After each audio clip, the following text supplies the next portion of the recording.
All right, whatever. I'm gonna start it. All right. What's wrong? You wish you had what? I wish I had a torch. You want to start it? You want to get started? I ain't like. All right. So we're gonna start it, and then whenever y'all want me to pause this shit, so y'all can talk about this shit, we can go. All right. With you, dog. I ain't never gonna marry you. Like this is a prank. You know what I'm saying? I had to get myself better, but when I met my wife, I was being the best version of me, and she was being the best version of her when we met. It was a series of troubleshooting. It's just like, fuck it, man. Like, what are you gonna do? You got whatever you go through, you gotta live. You gotta make a way and find your happiness. And you know, I'm lucky. I'm in show business, which is a pretty it's a multi-dimensional career path. This thing could go a lot of ways. How'd you meet your wife? I met her at Alpha Lounge on 17th and Warner. Oh my gosh, I forgot those. Okay. I went and cracked on her. At this time. I was modeling. I was doing the runway. I was doing commercial modeling. I had a job at a law firm doing accounting, and I had a crib. So I really had a lot going on. Rewind 4 years before that. Stop it right there. The reason why I had to throw that shit in when we was talking, because everybody see you at a good point and they be thinking it should be great. Because everybody show the highlights of themselves on IG. All the great moments. You see, yeah, I'm in a great fucking marriage. Mm-hmm. I love my life. Everything is great. But people, they don't see the bad side, what got to that point. Mm-hmm. So people that was the precipice, bro. Like, my life was horrible at that point in time, nigga. That's horrible. Like, I'm one of the chicks who got gangbanged by 4 dudes. Like, talking about before you met your wife? Before I met my wife, that when that happened. Remember that Reed? I was out of shape like shit. You and Mike was making fun of me like, yo, your body look clumpy. Like, I don't know. Out of pocket. But not. That's just us talking shit though. It's not us like really trying, but probably so. Like, we used to talk greasy. Like, yeah, I don't know. But it's important. Like, I mean, like, it's important that people know that not everything is great, and you guys see the bad moments in people's lives too that can transform you to a good spot. So this is the thing, Paul. So you're talking about when you met your wife, you were at the best. At the best. So talk a little bit about right before you met her to get in order then, because we didn't really hear about that. We just heard about your weight. Yeah. What else was not? Yeah, from between. So it was you know, mm-hmm. And then what flipped the switch from prior to meeting your wife, like your wife, that little gap in between there, like what did it? Like, all right, I gotta like step it up or something. Like, I don't know. Like, do y'all want to use her name? Do y'all want to backtrack? Not going to use her name. Okay, let's backtrack. Oh yeah, take it out. Yeah, my bad. Okay, no. So that situation, like, it was that situation right there. The fact that I was definitely overweight. You know what I'm saying? And it's like looking at like, damn, like who? I think I looked at myself like, dog, like, it's not that like she's a bad person. I'm looking at myself like, damn, like, who am I to be with a chick? Like, damn, I must be that bad. Like, damn, like, am I with, like, gangbang? Like, I'm with chicks who get gangbanged and shit. Like, you just got gangbanged by 4 niggas. Like, dog, like, what about me is attracting you? Like, that was a bad place right there. Like, a bad place for you. Yeah, for me. Not for her. For me, like, damn, dog, like, I looked in the mirror like, damn, something gotta change, nigga. Like, damn, like. So it was finding out that news that flipped the switch. Yeah. Okay. That makes sense. Like. Yeah, I mean. Because you're looking at her as a reflection of you, so you're like, exactly. Hey, if I'm choosing this, yeah, I'm a reflection, and not that she is a bad person or like that's but what I was. For you. Yeah. For you, it wasn't a fit. It wasn't someone that you wanted to be your like. My representation. Exactly. So you think by saying that, you think that somebody else's past activities, whatever, falls on the type of person you are presently? Like something somebody else did in the past. Oh, that's a good question. Is like that means that, damn, what am I doing wrong that I've done with this person that went through this in the past? It was a number of things. Well, no, I would say like in retrospect, because hindsight's always 20/20. I think that was just too much for me. It was morally unacceptable. Like, and I'm with you. Like, you know what I'm saying? Like, and then I felt like too. I don't think when she told me that shit too, it was like I felt like you weren't even intelligent enough to know that I wouldn't even accept that shit. Like, Like, you thought it was cool to just tell me that. Like, you Yeah. supposed to say that to the grade. You Like, word up, and I was like, yo, that's like, you're not, that's it's a number of things right there wrong with this picture, and I'm with you and shit, like. that could also be attributed to the fact that she felt that comfortable with you, like. Which is great, yeah. Yeah, like, because some people say things, I'm like, it's a little too much information, but they feel that comfortable telling you that because they think, like, damn, we bonding like this, or we vibing like this. I can tell them anything, like, so they don't tell everybody that, like, they Right. told you that, though. Right. So, you would also attribute it to that, like. I respected her for it, too. I thought she was a cool chick. It's just that was too much for me. You know what I mean? Yeah, that's And that might not be too much for everybody, either. And she too much for me. Too much for me, too. You know what I'm saying? It wasn't much. We keep it going. And she obviously, Go ahead. she didn't know you were going to react like that because I don't think she would have told you otherwise. Like, she thought that it would have been cool. So why did she think that?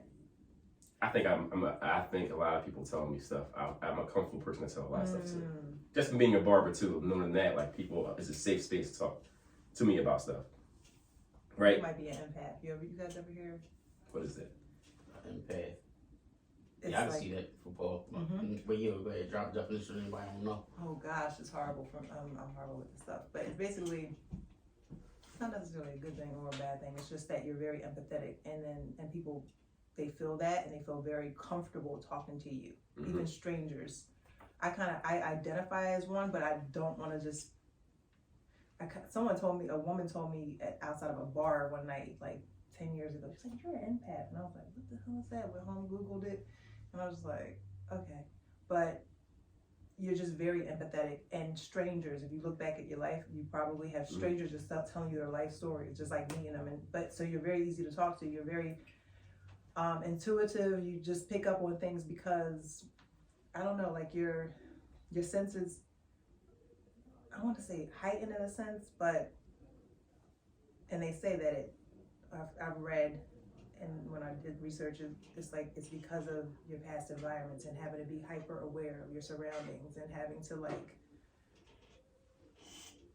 in order to make yourself feel safe, like having to be aware of everyone else's mood and having to adjust to it. I just read people really well, I think. Yeah, you do. Not always good. Like I invited shit in my life. I was like, yeah, this is fucking not me at all. You know what I'm saying? Like, but learning from it. But I think I'm good at reading people. Reading people. You think you're good at reading people, Peyton? Yeah, I think I'm a great judge of character. Yeah, I think Pate's an excellent judge of character, to tell you the truth. I think more so with Paul, just to feed off of what you were saying, I think one thing, me personally, I think you just like let people talk. Like, you know how many times, like, I talk to people and it's like, you could kind of tell, like, I'm rushing what I'm saying because I know they just want to say what they want to say. Like, I feel like I ain't got to rush when I'm talking to you. So it's like, you just let people talk. Sometimes people just want to be heard. Like, a lot of people just want to be heard and they want to get their shit off. Like, and you allow it. So somebody that's don't get the opportunity to talk much and they run into you and you gonna let them talk, they gonna give it all, and even more than they expected to give. It's like therapy. So It's a balance. So I know when to shut you off too, though. But I mean, like in the shop, sometimes like some people can subject you to some stories. I'm just like, bro, come on, bro. You should stand in front of the computer and just talk to the fucking screen. Like, you know what I mean? Like, come on, man. Like, I want to have a conversation. I enjoy conversations. Like, and conversations require healthy balance, listening and talking. If you're in a rant, I'm gonna be cutting you off all the time. Like, come on, bro. That's healthy. Right? Like, Yeah. I know who to do it with, who not to. You know what I mean? Like, Paul, really quick. Yeah. So people can talk to you. Do you feel like you get the space and you're heard? You do? yeah. Yeah. But I try to, like, I love listening to people, though, too. So, like, and I noticed that in the shop. Like, I if I have a client of mine who's just real quiet, I'm mostly doing all the talking, but I'd rather listen to them, right? Because people, when you listen to people will be saying some brilliant shit, man. Like, if you really take in what they're saying, like I got my client Clayton, the boy I posted who did the ad. Beautiful person. Right? Beautiful. Clayton's amazing. The conversation that we had. and he's older. Made There's me always cry. something learn from older people. Like, no matter what, they got this shit with them stuck in their ways, whatever. Their mindset is fixated on one thing, but older people always got game for you. It's whether you want to listen or not. You can always take something from something they saying. And I guarantee you, he took stuff from what we said too. All the way. To a certain extent. Maybe I'm listening to people too, like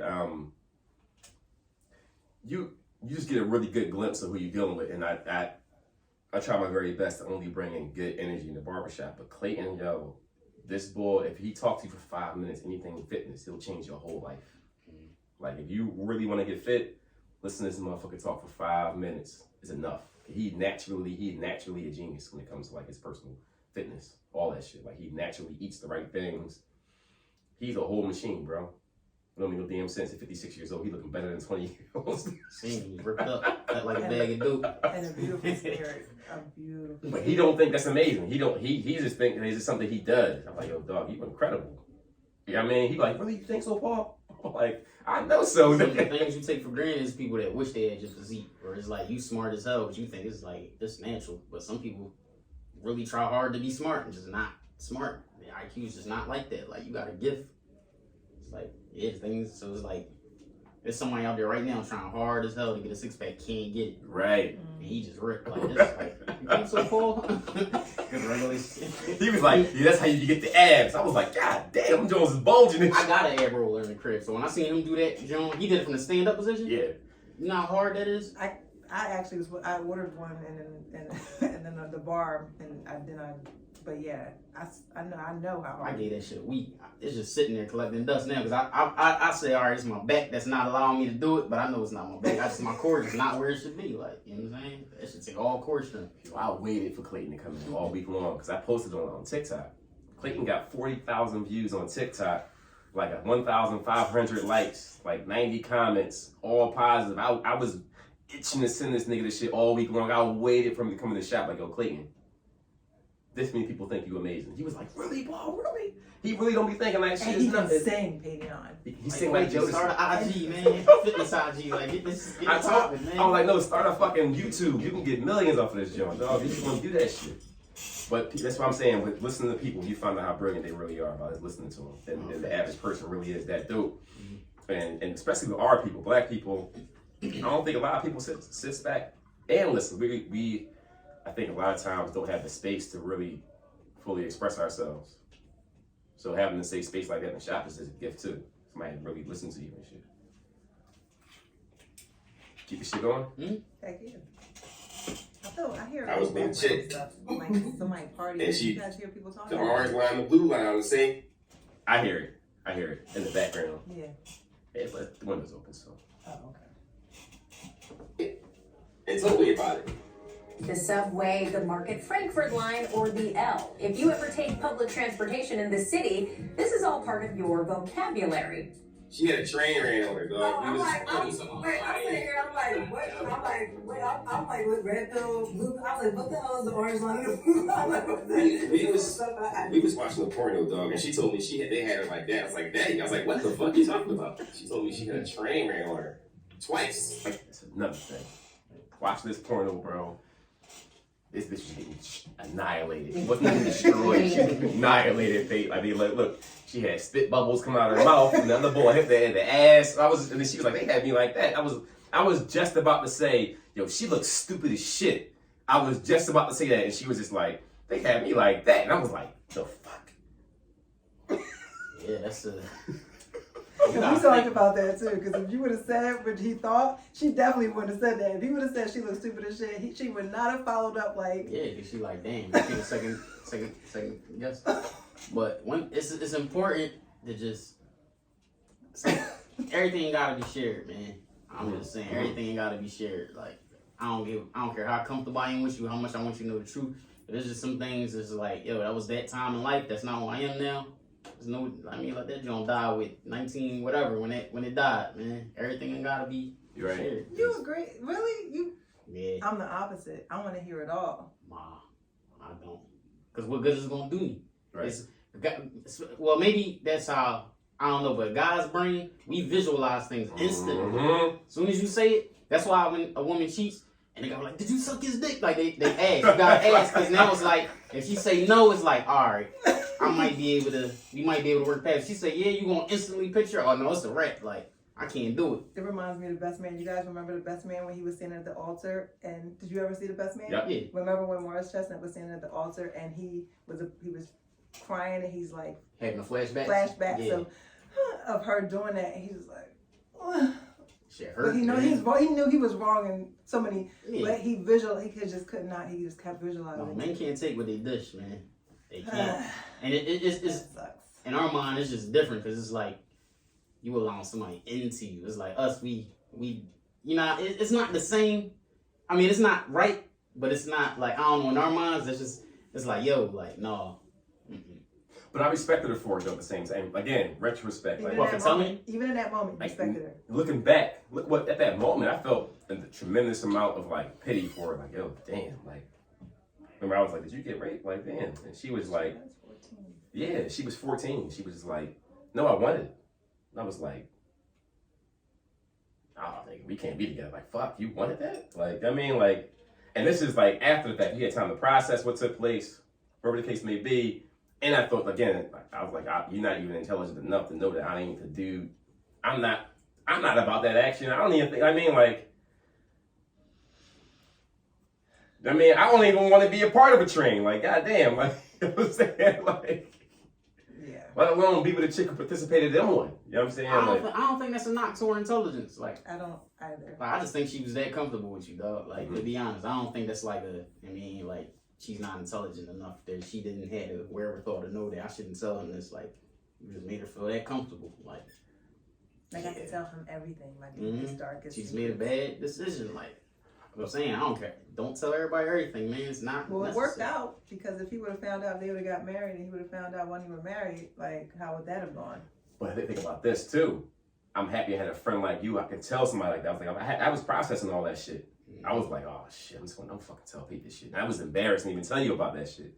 Right? Like, damn, yo, like I was thinking in my mind, then, do most chicks get trans around them? And don't be fucking saying that shit. Shit happens, but I wouldn't. Whoa. The shit ain't most chicks, but it happens. It's common. What made you tell? You only told Paydion? We were sitting on the wall, so it was like I only told Pate. Pate was the only one there at the time. Sitting It might have been Mike too. Mike Like might have been downtown was this wall we had lunch at. Okay. Yeah. We was legends for this damn wall. We sit on this wall and we just people watch. All right. Where's this wall at? I just 17th of Walnut. Yeah. Okay. Between Market and Chestnut, 17th Street. Yeah, we really be sitting there. It's almost like an episode of. You can make a whole sitcom out of this goddamn wall. We saw so much shit on this wall. For years though, so everybody walked by, they knew us. Familiar faces. This is crazy. Like, yeah. But Yeah.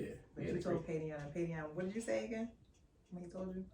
I kind of like, cause it's not like she told me he just like broke up with her. It's like she told me and he was like, I could tell he was kind of like wrestling with it. Like, yo, is this cool? Like so I gotta kind of now it's like if I'm like, yo, if I start clowning him, he go and dump her. And then he dumped her because of me. So now it's like I gotta try to like. I mean, shit happened. Like, you do what you feel. That's how I feel like I want to approach it. Like, do what you feel. Like, if nobody else matter, nobody else's opinion matter. That's a crazy joint, but like, it's up to you. Ultimately, like, I mean, I'm not about to run around like, yo, Paul, girl, got, you know what I'm saying? Like, it's his decision. So I don't want to diss him, but I also don't want to. I know I'm not dealing with that. Like, yeah, and Peyton is fair. To be fair, like you and Mike always say this too. Like my cousin Mike, like I'm gonna do what I'm gonna do regardless. I might just want some feedback, but I'm gonna do what I'm gonna do. How I'm gonna respond, I'm gonna respond regardless. But that was just a major one. Like I was struggling with that shit. Like, God damn. Like, so, like you said, everybody visualizing something. Like it's like I'm visualizing 4. So I'm walking down the street. We went to a mall once. What was the movies? And it felt like having a fucking marching band behind me of 4 niggas. You thought she fucked everybody that came. somebody was gonna see you. Like, that's a bad feeling, man. That's a bad feeling. Yeah. Like, joke on you. Like, you don't know who these guys are, but they know who she is, and you with her. So it's like, you know, it's like, I'm the butt of the joke. It's like, no, yeah, that's tough to overcome. Like imagine how big you felt when Pop came out of nowhere. That's why I fucked your bitch with that motherfucker. Like, damn, there's 4 niggas saying that, just like that. And yeah. Well, someone can say that about your woman, regardless. Like, And it didn't really happen. It didn't really happen with Faith. Like, she told her own story, and it's like, yo, like, she just made a series of bad decisions that made it it could look like they could easily frame it like that, even though she didn't do nothing. Like, she went to the studio, They took pictures and then she was high. Then they was like, yo, come back to the hotel room to get checked. So she went to the hotel room and then it's like, they like, yo, come in the room. She like, no, I'm not coming in the room. Well, you ain't getting paid. So then she dipped and she was crying. It was like, they got her coming out, they got her leaving out the hotel like she was in there getting it in or something. So this is a series of bad decisions that got her looking crazy, but they was methodical with everything they did. I didn't realize to get at Biggie. Yeah, she told her whole story. She was crying, telling. But she's real though. Like I can't see her lying. Like I've seen interviews with her before. She's not gonna lie. But damage is done. If Faith had twins, she probably had 2 Pops. Get it? 2. It was they in the height of their beef, and you at the hotel with him, and then it's like, as a man, your ego, and then you got now you're not only dealing with like how I feel about my wife, you're dealing with the public, what they saying, because what they saying matters. It's like, yo, I'm losing now because of you. So it's like, yeah, you gotta take all that in accountability. So she's just catching strays for nothing. Like, She's a pawn. Yeah, pawning, exactly. She was a representation Yep. of him, even though he was doing everything, wasn't he? What you mean? Yeah, Big, Little he Kim, was Charlie, Baltimore. screwing everybody. However, his wife, it don't look good. But again, when I'm talking to y'all at the age of 40 and looking back at the body counts, all that shit, none of that shit matters anymore. You know what I'm saying? Trains for you definitely would matter. Like, I mean, like, at 40, that's just too much. I mean, like, for you personally, but for other people, I actually had talks with other people like, yo, like, would you marry a chick who got train ran on? And some of my niggas was like, man, this stage of my life, I wouldn't give a fuck. I probably would want somebody like that. Like, damn. Like, you know what I'm saying? Like, for me, that's too much. Because they're looking at it as her having like a lot of experience, a lot of sexual experience, and being good in bed. Like, or they just Some men was just like, they about the group sex situation. So they was like, so hey, it cool works with for it. them. You know what I mean? Like, Sex is like one of those things where it's like, to some people, it's like, yo, it's like so sacred that it's like, yo. So, but some people, it's like, yo, she had sex. Like, some people married to porn stars, and their wife is on set getting hit like it's nothing. And he's like, yeah, I love my wife, and they enjoy. It's a term, the cut, you know, Right. cut, like they enjoy seeing their wife have sex with other men. right. You know what I'm saying? It's just some people, sex to them is just like, but to some people, super sacred. It's like, yo, you went and did that, like it's over. Like I can't look past it with one person. You cheated, can't look past it. Right. Some people get cheated on multiple times, babies had on and shit like that, and they stick around. So it's like, I don't know. It's all about what you, how on the totem pole you put it. And What works for you? But at the same time, too, in that same breath, I didn't even know myself enough to know. I asked you your opinion on the particular topic. You know what I'm saying? Where like nowadays, I wouldn't require somebody else's opinion to move or think about how I feel about a particular topic. I'm just going to be like, oh, like, I can't do this shit. But even if you know yourself, don't you still sometimes ask for like the opinions of a trusted person? My wife, yeah. Yeah. Yeah. Always. Like, that's what we do all the time. Yep. yeah, I don't do that. You don't ask anyone's Nope. opinions. You're just at a point where like, look, I know what I want. It's clear for me. I don't need any distractions. If it's in my heart, like if it's like say somebody like burned me for money, like they owe me money, they not paying me back, and like I'm legit not mad about it. They got it, like, you know what I'm saying? Like, even though it's like, yo, he burned me, I'm sweet, like, I don't care. But if I legit care about it, I'm on your ass for it. Like, I need my money, like, you know what I'm saying? So it's like, my decisions just come down to me. I don't care what the public say you gotta do, or, so it's like, if I got a girlfriend or wife, she cheat on me, and it's like, yo, she cheated, you gotta leave her. That's what they say you gotta do. But it's like, yo, in my heart, I don't feel like, I wanna work this out with her. Like, you know what I'm saying? People make mistakes. I cheated before, like, if I feel in my heart I want to do that, I'm gonna stick around. But if not, then I'm out of there. Like, you know what I'm saying? I'm gonna do what I want to do, but I'm not. Only way I'm gonna tell somebody is if it's not that. I mean, like, yo, what you think I should do? Is gonna be telling them just like, shit gonna hit the fan. You gonna find out anyway. I'd rather you hear it from me. Like, you know what I'm saying? It ain't about. I already made my decision. Right. You know what I mean, my decision made. So. But that's the thing about you, I think, that is amazing. I think you always had a good grasp of who you are, how you maneuver through things throughout life, even through high school. Private, secretive, like, not secretive, but private, like, I mean, it's just whatever I'm gonna do, I'm gonna stand on it, like, it's just, people gonna talk their shit regardless, whether you doing well, doing bad, just live your life, man, like, don't live your life according to people, even my mom and dad, like, they want me to do certain things, I'm gonna do what I wanna do, this is my life, like, I gotta live with the results at the end of the day, that's why I try to tell my nephew, is going to college where he was kind of didn't know what he wanted to do, because my dad trying to tell him, like, he was trying to tell us, go to the military, my mom, like, go to college, I'm like, look, if you don't know, get a job. and then figure it out. You feel like this working for is not for you, like just work for a year. You'll know quick whether this is for you or not, or you want more. But don't jump into something and go into debt, because that's the trap that we all fall in. Like, don't go into debt when you don't need to. Don't go in the military when that's not what you want for your life. Like, you gotta live with the results. When grandma and grandpa long gone, this is gonna be you. And you're gonna be like, damn, like they told me to go in the military, now you 30, and I mean, you not in the military, like go whatever. It's good for some people hate it. Like, so it's like, what, you gotta live with the results. So just make sure that when you make the decision, you know, I made this decision, you can live with that better, you can sleep better at night than grandma told me to do this, and now look at me like, you're gonna be sick and you gonna resent her, so. And what if you don't even make it? You go into the military, you don't survive. Yep.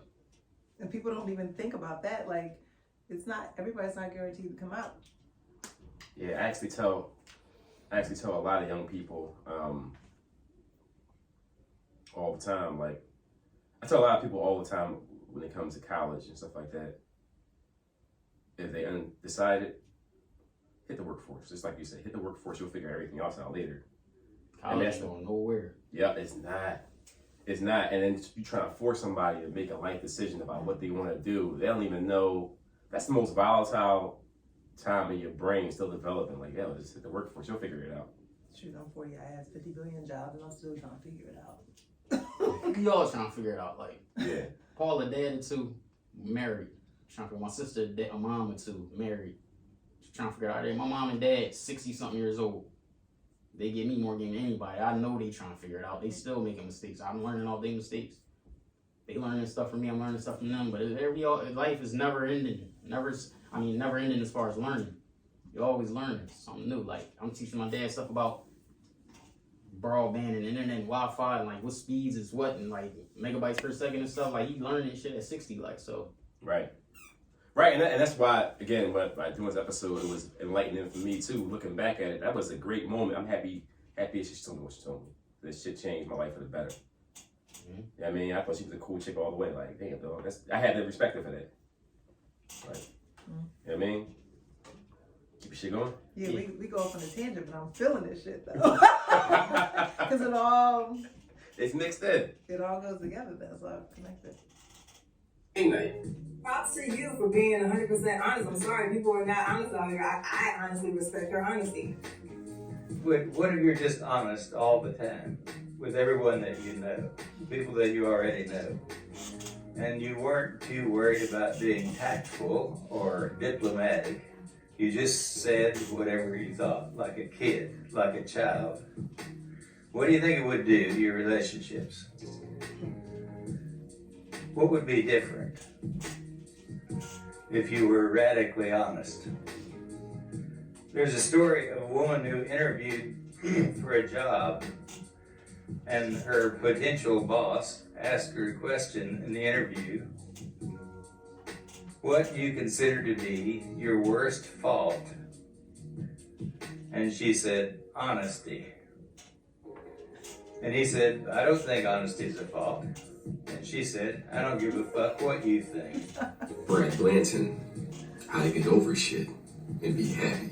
Go ahead, April. I love that story. I went to work and I played it for my coworkers on speaker, and they were dying. I loved it. I loved it. But I think that's the dilemma women are having right now. Women are being radically honest right now. You know what I mean? Like, you said what? I think women nowadays are being radically honest. You said radically? Radically. Oh, radically. In general, for the Yeah. most part, right? I think, huh? You think just women or people in general, guys as well? Like, I feel like people in general are getting more comfortable with being honest about who they are. No, you don't think so? No, I don't. The people I'm around, they're honest. Hmm? The people I'm around, they're honest. I just think it's more information out, and it's like social media, so it's like you see people's thoughts now. But I feel like now it's like with the cancel culture and everything, everybody walking on eggshells. I don't feel like people more honest. I feel like people less honest. Like people just everybody walking on eggshells. I feel like you lose your job for speaking your mind. Like, and they find you online and this is his job, and then he hitting up the CEO and they getting you fired, like just for having your opinion. Like, I ain't saying the opinion is right. It could be a racist opinion, homophobic, whatever, but it's your opinion. Like, it's free speech, right? Why are we losing our jobs? Right. That's a good point. You know what I'm saying? Like, yeah. now you clearly doing some racist shit on the job, yeah, you should lose your job. But if you in your neighborhood and somebody pull out their phone and record you for saying something racist, if you're racist, I mean. But doesn't that like you don't just stop it? It does carry over into everything you do in life. So if you are a racist and you have a job and you have a It could problem, be potentially like, like if you're a judge you're and you're racist. Well, you're not that's a job to where as though your morals gotta be intact to carry out your job. But if you like like I don't know, like something a regular job, like you know what I'm saying, not like something where it's like I gotta be morally. Yeah, I'm at the post office delivering your mail, like. But they don't. But maybe they throw your mail away and it was a check or something. Yeah, I mean. I know. I'm taking it to the extreme. It's women though. Like women nowadays are really kind of being outspoken about what they want, what they don't want, even if it's a transactional relationship. They're being honest about it. Actually, so I'm on the fence now because I said yes, people are radically honest, but No? no, not necessarily with women in relationships being No, you don't honest think about. Oh, you said women you said they being vocal about exactly what they want. Yeah, like because like it's never happened before. Like when they kind of be more submissive in the past, where now there's like the feminist movement and all that got it's promoting like female empowerment and stuff like that. So it's like they feel empowered to say, and that's I agree with that. Like Okay. I mean, I'm with all that. Yeah. Like so yeah, women are saying what they want. Like you mean like women can come on and just say like they don't want a guy that's like certain height. They don't want a guy that doesn't earn a certain amount of money. Like I think it's bad and I think it's good. Like I think it's bad to it and good to it because I feel like it's average women that don't want average men. Like I feel like you got some women out there thinking that they over men, like they like above men, or that they're settling for an average man when they're average themselves. Like they think that they deserve somebody that's on a higher. So I mean, and I think it's good because you, as a person, I feel like you can have whatever standards you want, expectations you want, but do you meet those yourself, and can you get that person that has those, does that person that meets those standards, do they want you? Right. I'm saying, can you get that person? So it's like, you can have whatever you want, and I think that's leaving a lot of women single, like a lot of people single, because it's like average men can't get women, like, you know what I'm saying? 'Cause average women feel like they better than average men. So yeah, you can want what you want, but it's like, can you get it? And also, if you can be radically honest too, you can also deal with somebody being radically honest with you. Yeah. Like what you said. Like if you were saying if somebody says to you like I want a six figure nigga and I don't want anything below that. He has to look a certain way and blah blah blah blah. And the boy who's hearing that, it was just like, well, I think you're a 6 to begin with, and I don't care if I make $30,000 a year. I would never want to be with you. I'm gonna be radically honest with you. You know what I'm saying? Because you gotta be to deal with that, but which is also great. You know what I'm saying? Because you know what I mean, like but culturally, societally, women are empowered to say what they want, their standards. But a man say like, I don't want no fat woman. They gonna ask for that. If they got words for it, fat phobic. Like they making up words for men's preferences. Like I don't want an overweight woman. Now it's fat phobic, but do they got a word for tall phobic? Like or short phobic? Right. You short phobic. You don't like short men. Right. Like, damn, I'm short. Like, you know what I'm saying? Like they ain't got no words for that though. We got all these words for men and they preferences for women, but they ain't got no words for women and they preferences for men. So it's like women can, like I said, they can be vocal about the things that they want. But like I could say that. Like April could say like, yeah, you don't earn 6 figures. Like I don't want you paid. Like, and I say like, damn, April, well, I don't feel like. Whatever, I don't feel like you my type. Whatever. Your hair is not long. Yeah, I don't feel like your hair is not long. Like you know what I'm saying. And then how she gonna take that? Like, I just gotta take the shit she say to me on the chest. But like, more than likely, I ain't not you personally, but like most of them like nigga what? Like they it's a whole. They might put hands on me or something like that. Like, and then that's a whole nother thing. Like if I put hands on April, I'm out of here. Like April put hands on me. Like people gonna be walking there and shit like it's nothing. Like they not even gonna jump in. Like you know what I'm saying? It's just gonna get my ass beat. Like. Or just get hit on and I gotta take it. Like I can't hit her back. I can't. If I restrain her now, I'm beating on her. It's like yo, I'm just trying to protect myself. So it's like that shit is. You know what I'm saying, like, and I think some people know, but really, I don't know. I don't want to go on from the tangent, but go ahead. No, the double it's a standard. lot. Like, Like, yeah, Crazy it's- double standard, Yeah, but absolutely. there's double standards on both sides, but we only tend to, it's like, and I get it, like it's a man's world, like, you know what I'm saying? So it's like the double standards on the men's side just seem like they overbearing, but it's been things like the wage gap and all this stuff like that, like it's things that's just been debunked time after time. It's like, are they really there? Or are we just seeing it from your personal experience? Or like when we look at the numbers and statistics, it's not really a pay wage gap. And if it is, it's reasons for it, primitive reasons for it. Like that's a whole nother conversation too. But still, like what you saying was real in the sense of like, if you're gonna be bold enough to say what you feel on your heart, you gotta be bold enough to be able to receive that critique. And I think that's the part that people need to discuss all the time. Like, what do you think about that? I agree. It's just so much. There's so many layers to everything we're saying, though. It's not like it's hard to. Because it's like because I know like, and like sometimes it's like I feel like I gotta clean it up every time I say it because it's like women like yourself. Like I had these conversations with my sister. But don't clean it up. Yeah, it's like I'm just speaking my experience, like what I see from what my friends go through, or just people I know. It's my experience of what I see videos of, like viral videos, whatever. And I know like all women aren't on that, so it's like I can't put that on you. But if I've seen it before from other women, and it's like Paul, you know what would have happened if you like go down the street and you just like insult a woman, like or insult, like you know what I'm saying? It's going to be a whole commotion, a whole like situation. But it's just like the way society is set up, the way you gotta handle women a certain way that like men don't handle men that way, like you know what I'm saying, like or women don't handle men that way. Women just like gonna talk to you however they want. Some women, like, and let me throw that out there. And it's like men know that they gotta handle men a certain way because it's always that threat of violence, like and women like I done seen women like just like poke their chest out the men like they could beat the man or something. Like you can't, like you know what I'm saying, but it's like they'll do it because they know like. Through society, is another man to jump in this, or the cops are coming. They're going to arrest you more than likely. You know what I'm saying? They're going to arrest the guy. Like, so it's like those protections is there, and they know that. So they, they go through life a certain way, knowing that those protections is in place.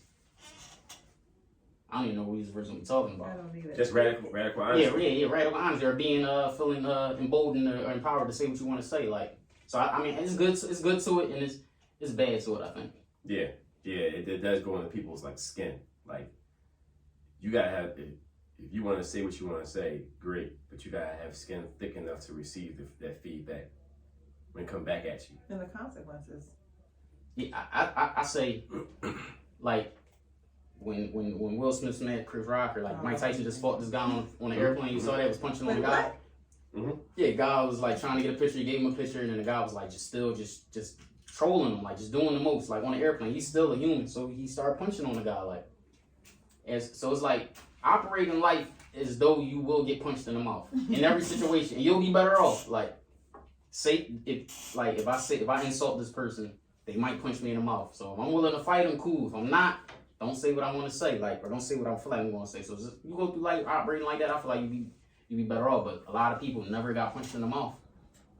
I mean, they came up on this internet era, like they in their early 20s, whatever, came up in the internet era, or this politically, correct era where everybody got to say the right thing and cancel culture and all that. And I mean, then you never got punched in the mouth. You don't know what it feel like, you know what I'm saying? So you're going through life not knowing what that feel like, so. Which is impossible. We're all going to say the wrong thing at some point. You right? will. But that's the thing, I kind of approach life treating everybody with the utmost respect. And that's just living in Philadelphia, period. Right? So even putting this together, like I had to come with even though I wasn't approving of what the chick told me, it was respecting her. Ultimately, because I respected her decision. You know what I'm saying? Like, in retrospect. And she had to respect mine. I was like, I'm cool. I'm straight. I can't fuck with you. And how did she react? Like, she was in love with me, so she was just like people get attached. You know what I mean? Like, and I was like, no, this ain't work. So you were like, this is why I can't move forward. Like you said everything in my life was like I made a complete U-turn in life at that moment. Like, nope, I woke up and I was just like, yo, I'm never gonna marry you. We were wasting each other's time. I'm wasting my time being with you. And then I went downstairs and I had all this junk food in my cabinets. I really threw all that shit away. All that shit, everything just changed right then and there. Period. You know what I'm saying? I was like, yo, I gotta really pour into myself, which I did, and that's why I met my wife. I met her at that moment. I was like, yo, dog, stop. Like, I mean, and I was being radically honest with every chick I came across. Like, if I came across the girl, but I was being single, I would tell them from the rip, I enjoy being single. So anything happens from this point on, understand that statement that I told you from the rip. You're like, this just, you that shit don't matter though. It mattered. But it worked. It worked for me. It did for him. I remember talking to you about this. They respected his honesty because he didn't try to like. You can keep string him along. Like yo, this is just gonna be fun. We not gonna be together. I'm not looking for nothing serious. Oh yeah, they with that. Then it's like. That happened to me. That happened to me. A girl came and she was just like, well, what are we doing with this? You know, we've been together this long and blah, blah, blah, blah. And I was like, what did I tell you when we first met? Because they think you change you. Then your actions, then you a nice guy, too. So it's like. He gonna come around. That's what I always had to keep in mind. Mm-hmm. Like, where it's like, you tell somebody one thing or whatever the case may be, and then they think they're gonna change you, and then it's like, well, your actions say different. You treat me like this. I'm treating you like how I treat everybody. I'm just a nice person. Like, I'm not. Right. But when somebody that's used to getting treated like shit from people, and you treat them like this, it's like, damn, like he really, they go off of your actions, not your words. Even though you told them, they gonna find a way to feel victimized, like in the situation, even though you know you kept it all the way real. We talked about this too, Padion, too. Because some people, you'll say something, you're like, yo, I'm there too. And maybe in that moment they are, and then things change and they don't speak up and say, hey, listen. Oh, yeah. So that's when it's an issue because they didn't tell you that things, they were like, okay, I'm there too. Or maybe they weren't there and they were like, that's what I need, or whatever. Mm-hmm. Not necessarily that they want to change you, it's just like, that's what I need too. You know what? Yes, this is refreshing. But then things change and they don't, the issue comes when they don't speak up on the change. Like, hey, I know we talked about, and that's the thing, every step of the way, like, listen, I know because they don't want to lose it. You don't want to lose it where, you don't want to lose, and honestly, like, were we really taught to express our feelings and emotions as they change? Like, this is something we're all learning. Like, you think that, okay, this is where I have to stay. I said this, so I gotta live here. No, you don't have to live there. When you change, when things change, just don't even think about like just romantic relationships. Think about friendships. When you feel in your gut stuff change and you want to speak on stuff. And it's like, okay, something's not right. I don't know what it is. And you don't speak on it. And then time goes on and you're like, yo. And you feel like resentment. You're like, why do I feel resentment towards this person, this relationship? But you're not speaking on things as they come along. Like, okay, I want to reevaluate this friendship. I don't feel like it's a mutually beneficial relationship. I feel like it's just one-sided, but you don't say that. And then time goes by, and then you're like, I don't like being around this person, or I'm like dreading the phone calls, it's because we're not speaking along the way. Like, hey, something changed. Like, can we talk? It's uncomfortable to have these conversations. You don't really want to have these conversations, but these conversations need to be had because there's no progression. Like, and you're just sitting there, 5 years pass, 10 years pass, and you're like. But if somebody told you that they enjoy being single and y'all engaged in like sexual relations, you did this person for 10 whole years, and they still is just like, it's not going to change for this person. Like, they know themselves enough to know, like, yo, no, you're a form of entertainment at this point in time. I said I didn't want to have biological kids forever. I literally just had this revelation through a relationship I was in about 3 years ago. I was like, dang, I would like to experience it at least once. That's great, but what if the person you're with is telling you, I'd never want to have biological children? And at some point, they'd be honest with you too. So at one point in time, like, no, like he's the one. Right. Then you go off of that, and you go off of that, and it's like, hey, they're never going to want that. So then, if I'm in a relationship with that person, if I came into the relationship and said I didn't want to have biological children either, and then when I had that realization, it's like, hey, listen, I know we discussed that we didn't want to have biological children. I was 100% there, but something has changed and shifted, and I do want to have at least one biological child now. So now there's a decision, like, so do we So what does that mean for you? Well, the person, what if that man was just like, I don't. Then, I still don't. Then that's not the relationship that I'm going to be There in. you go. And I have power and he has power and we communicated. And that was like, I love you, I'm gonna miss you, whatever. But going forward, this is what I want now. Right. So now you can go and be with someone else. But we don't do that. And that's where I think the issues are like kind of coming up. And that's why we have a lot of issues, because we think that we're just gonna be like this one person all the time. And at the core, we are. At the core, there's certain things that are not going to change about us, but then there are a lot of changes that come about, and we're just afraid, or we just don't know how to express them, and that's where I feel like that's where a lot of the tension and the issues come, because we're not expressing them with the people that we need to express them with, in all areas of our life, in all relationships. Being real with yourself and with the other person, you're saying, Being right? real with yourself and then also with the other person. Because maybe we're like, damn, I said this for 20 years. I said that I didn't want kids for, or in my case, I don't know, like 35 years. I knew that I wanted children. I never wavered on adopting. That's something I'm going to do before I leave this earth. But biological children, I didn't feel the need to have any. Mm-hmm. I was like, I don't have to have that to be a mother. Mm-hmm. But now I'm like, I want to experience at least once, and it might not happen. However, I do want to try. But still, but you being honest with yourself and with somebody you're dealing with, if you told him you want to have biological children and he says no, Then that's a great thing, because you already narrowed down what you're changing your life, narrowed down who you're gonna be looking for. 10 years ago, that might not have been the case, but I'm sure that there were guys that were with me that thought that I was going to change my mind. What if I didn't change my mind? What if I didn't? So that's the thing. People, it's not just for women too. Sometimes guys are like, oh, she won't change her mind. Everybody's gonna want to be a mom. Or, and birth a child, and they're gonna want, what if I was in a relationship for 10 years prior, I said, I don't want biological children, and the guy was like, damn, she's gonna be such a great mom. That'd be fucked up. She just don't know. She just don't know and decides to be with me, and I never changed my mind. That'd be different, because again, this difference, because Pate made a statement earlier, on IG, you open yourself to a whole man who's probably like, all right, she'll be a great mom.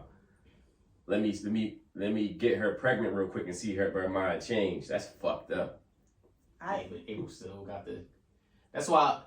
You know what I'm saying? Because you know that right. I'm not gonna. That's the thing. You can go there, but you can go there. Please go there. But honestly, I didn't. I had a conversation with a young guy that I work with.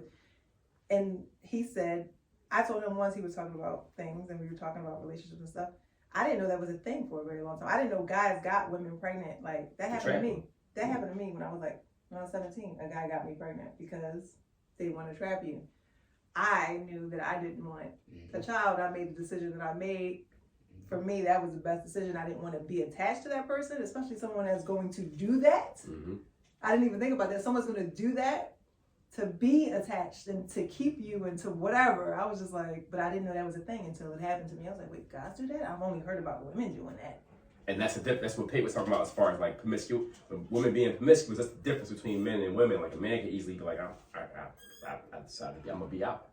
You gotta deal with this for 9 months and have a child after the fact, and he can just leave. She got to deal with that for 9 Yeah, months, 10 years, 20 years. And be attached to this person. They have a way to have a reason to be in your life and constantly keep tabs on you, communicate with you, whatever. When that relationship was over, it was over. I didn't have to look back. Had I had that child, if it worked out that way, I would have been attached to him, his family, whatever. And that was a very unhealthy relationship, abusive and everything. That's something I didn't want any parts of. And I didn't have to think twice about it. I went to my mom and I was like, listen, this is what it is. And nobody had to convince me of anything. I said, I'm pregnant. You took your power of choice into your hands. And I think right. More women need to do it. More women need to do it. Because it's like, at the end of the day, the burden, that's y'all burden in society. Like, y'all dictate who comes into the world and who doesn't. It's solely the woman's choice. Facts. However you want to look at it, when you strip it down to the bare, it's the woman's choice. Even if we on the same page, I want you to have this baby. You want to have a baby. ultimately the last day or whatever the last day you can't have an abortion, it's your choice, and I got no say in it. Like You do have But a say. but real quick, You do have a say. real quick though, the crazy I part want is you to explain that, but go ahead. real quick. But then politics You in can certain say it. states are telling women you don't have the right Whoa, to choose. and You know what I'm saying? And that's some happening. Yeah, and, Straight bullshit. they just signed a bill in Florida, I think so. Yeah. Florida and Texas, right? Mm-hmm. You can't. They trying to. Now those states is different, but yeah, I could say from what you just said, you said I could say like April, I want you to have a baby, but ultimately you can. It's in your hands. You got the power. Like I don't got no power here. I'm just saying what I want to happen. I want to get rich. Like Paul got $100,000. Like Paul, I want you to give me $100,000. Like I mean, I can say, I can ask, but at the end of the day, it's his choice to give it to me or not. Like so, it's his choice to give me the baby or not. Like it is his choice, and it's the woman's choice in the end too. However, I feel like if you saying it is enough. Like if you don't say it, no, only because for you. Like the woman will decide whatever she wants to decide. Paul will decide whatever he wants to decide in terms of money. Yeah.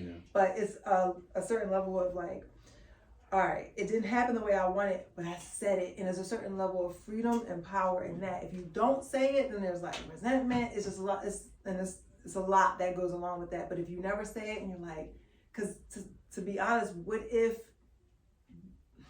she said that, but she still was like going back and forth and what if she said what? I don't want to have the child, but maybe, and this is just hypothetical, but maybe if you said I do, it gave her a certain level of support and just like confidence to know, like we can do this, and I have the support. I agree with that. So, but you didn't say it. Yeah, my ultimate point is the decision is in your hands. Yeah, I can say what I want to say. You know what I mean? And right now that I'm saying I want you to have it, and I show you the support to have it. All I'm saying is when you get down, strip it down to the it's your choice. It's your decision. Like I got no. Or it should be. It should be. It should be. It should be. It should. Yeah, well, it should be, but the thing is, politically, right now, like around America, men or people in power, conservatives is like, no, it shouldn't. Well, I saw. Yeah. I don't know. They took a poll. Like I don't know the poll, but they posted it on CNN. People, the amount of people in the U.S., men and women, that think women should have the choice to do whatever they want, like as far as that, as far as conception or whatever. And it was like 68%, like the country think women should have a choice. So it's like it's not like I think it's just Fox News, just propaganda, period. And it's like I think like conservatives is like the vocal like minority that you see on like Twitter, just like how they got men thinking that like women are a certain way or something like that. Like conservatives like that when it comes to they just vocal about these shit. Like we want to, and they trying like to get women to like they trying to take this out of the women's hands and stuff like that. But majority of the country understands that women should have a choice. Like it's not gonna say like a woman like got raped by this like Joe Blow homeless guy or whatever. Like it means just some guy off the street. And then she has to have this baby, right? Like that don't even make sense. Like, what if happened to your daughter, conservative guy, like, I mean, like governor, whatever you are, like, what if happened to your daughter? Like, is she having that baby? The black guy, from the hood, beat her up and raped her behind the dumpster. Now she about to have that black baby. Like, you want that? Like, I want that scenario to happen so bad. Like, not for the girl, not for the woman, like, but just for the dad. Like, in the same. Like, stop trying to take that power from them. But the BS too, because some of those men, doggone well they done had some mistresses and they got them pregnant. So stop it. The hypocrisy is like unbelievable. They trying to control people's lives, but they can move willy-nilly. However they choose. That's how it goes. And that's the crazy part about that is a one-night stand. So, like, you want to have this child, but this is a one-night stand, and you're gonna subject this man to this child. Like, and that's fucked up too. Like, is he just looking at you like, oh, we had a great time. All right, so but he got to take responsibility too, because y'all had that one-night stand. You just remind me of something on it, because I was telling like it was she should. I ain't even gonna put that out there. That's all right.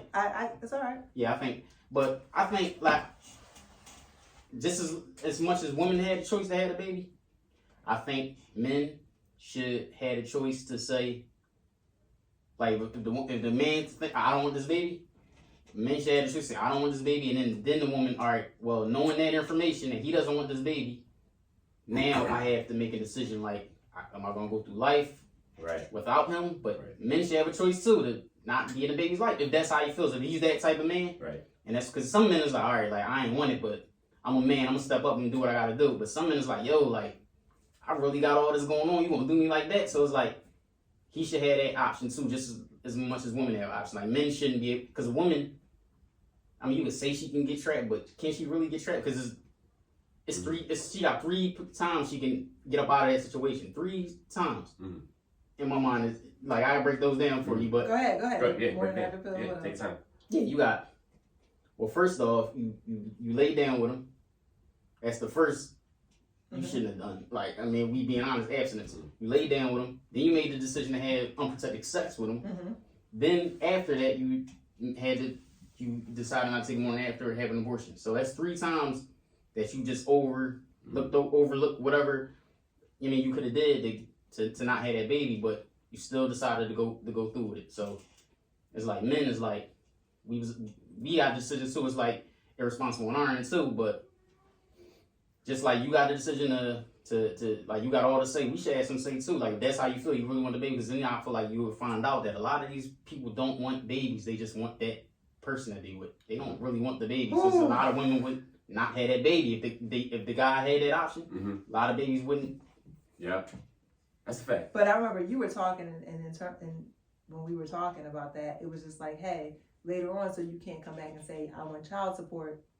Because I didn't want the child, so like, right, a little long, like.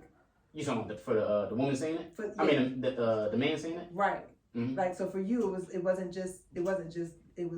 a combination of all of it. It was like, hey, he can say he doesn't want the child, and then later on, like, you know that he didn't want the child. It's on paper, or whatever you guys signed, and then now you can't come back and you can't ask for money because I didn't want the child. Yeah. And I didn't want to support the child. So now, like, basically keep that same energy, like the whole way through. Because even if that kid he becomes NBA player now, daddy can't come back and like yo, like what's up, son? Like no, yeah, none of that. Like no, like keep that same energy. Me and mommy, we raised them.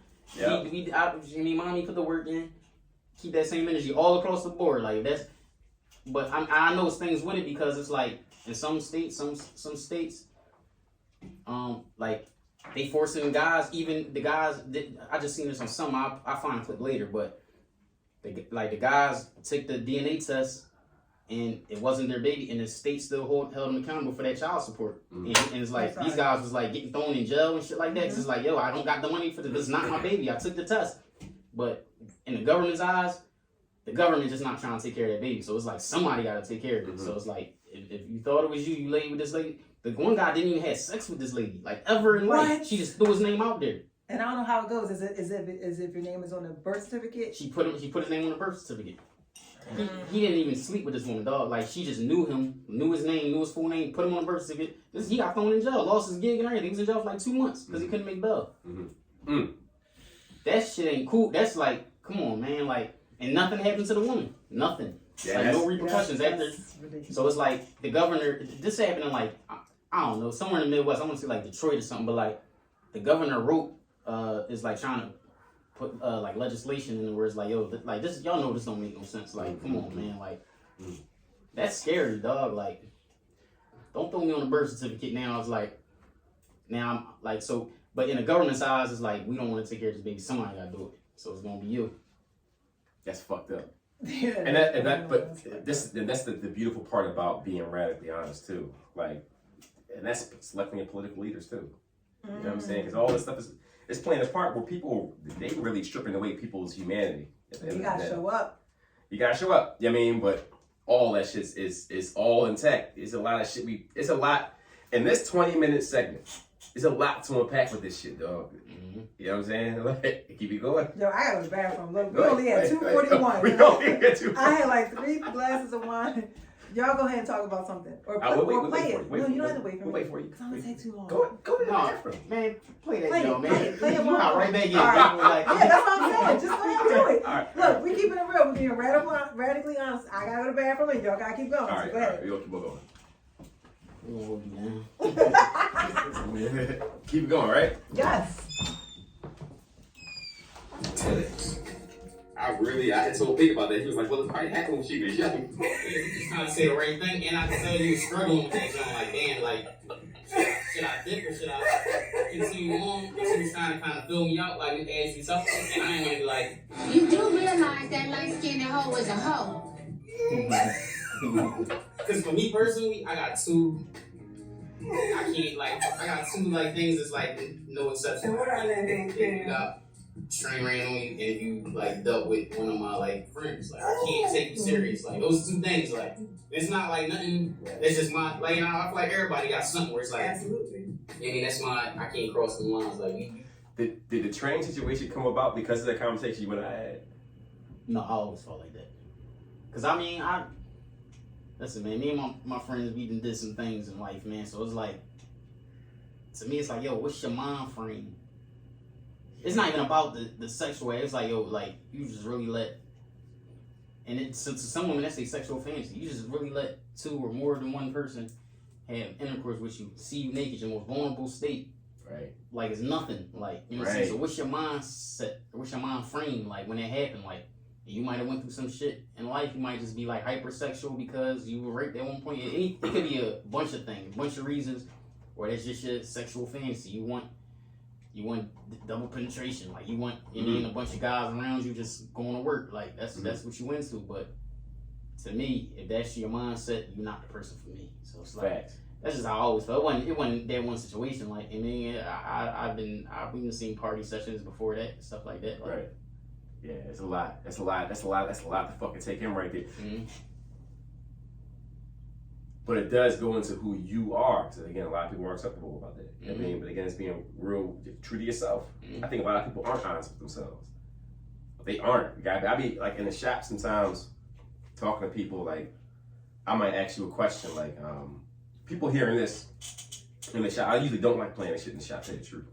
But people who want to play it and they hear shit like that, they start going through like stats and odds and shit like that. Like, dog, like, fuck a stat, nigga. Like, what do you think about it? Do you like, would you be the woman like that? Is that comfortable for you, nigga? Like, end of the day, because everybody gonna be different. I'll be listening to y'all. Go ahead. And you know what it is? But just the feed off of that.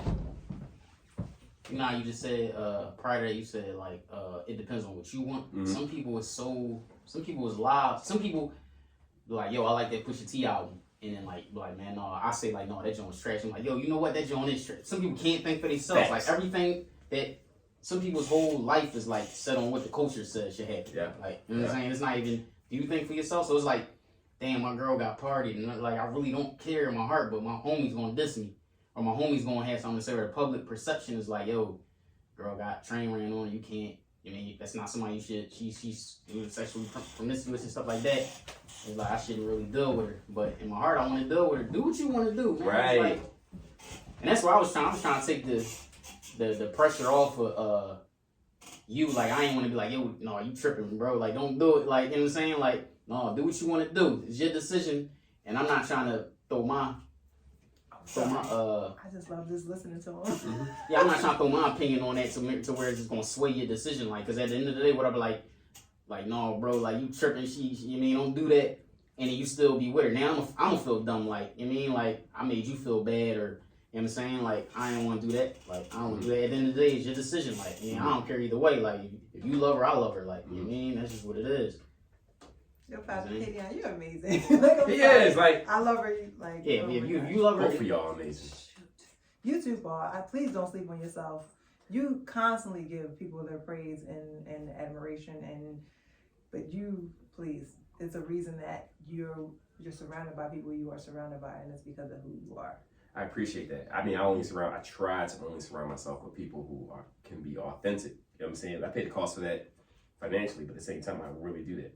But but April, she was like, I want to send you a clip of something that I've seen recently on YouTube or whatever it may be. And I told April, like, yo, I want to keep my thoughts as pure as possible. Don't send me nothing. Like, when I'm on IG and I post things on social media, that's only to motivate myself. I really don't look at other people's pages. I really don't care. I really don't. I'm very intentional when I put in my brain, because I think the average person is exactly what you stated. They are so invested in what other people think. They don't even know like who they are. So when I ask that question to a lot of people, what the fuck do motherfuckers really don't know how to answer that shit. And I'm like, that's dangerous. But it's the normal. It's normal. I was sitting, I was over there for a little bit, and I was listening to Vivian towards the end. What That's you why. said and what you did is just so abnormal. That's why the term influencer, or like even what an influencer is so like, it's people that need influencers to tell them what's hip, tell them what's thorough. Like, we went to this bar a long time ago, me, Tuck, and a bunch of my homies, and like they was like, I mean, we was dressed, we was able to get in, but like they stopped the guy at the door because he had on baggy clothes, like he had on baggy like pants, and their dress code was like no baggy pants. But then I was like, I ain't think nothing of it at the time, but then like Tuck was like, yo, like who to say, right? Like who are they to tell you like that your clothes are too baggy? Right. Like, I mean, like, right. That's how I like to wear my shit. Right. I like my clothes tight. Like that's kind of, and I thought, I'm like, yo, that's kind of crazy. Like to tell me I can't come in because my clothes don't fit the way you want my clothes to fit. That's fucking crazy, dog. That is like, crazy. And you know why? You know why? Like, Because you know they're why? trying to, like, they were trying. Black people wear the hip hop and the urban shit, like, but like, that's the only reason why. But like, strip that away, like, just the thought of that, like, I can't come in because my shit don't fit how you say it should fit. Right. That's nuts, dog. That's nuts. My wife and I watched the documentary last night on Abercrombie and Fitch. I seen that, John. How they were I racist. didn't see it. It's called White. But basically, yeah, there was a whole thing about like they thing was about inclusion. Yeah. I mean exclusion. Yeah. Exclusion. So basically, like you had to be. It wasn't only about being white. You had to be attractive. White, attractive, male or female, working.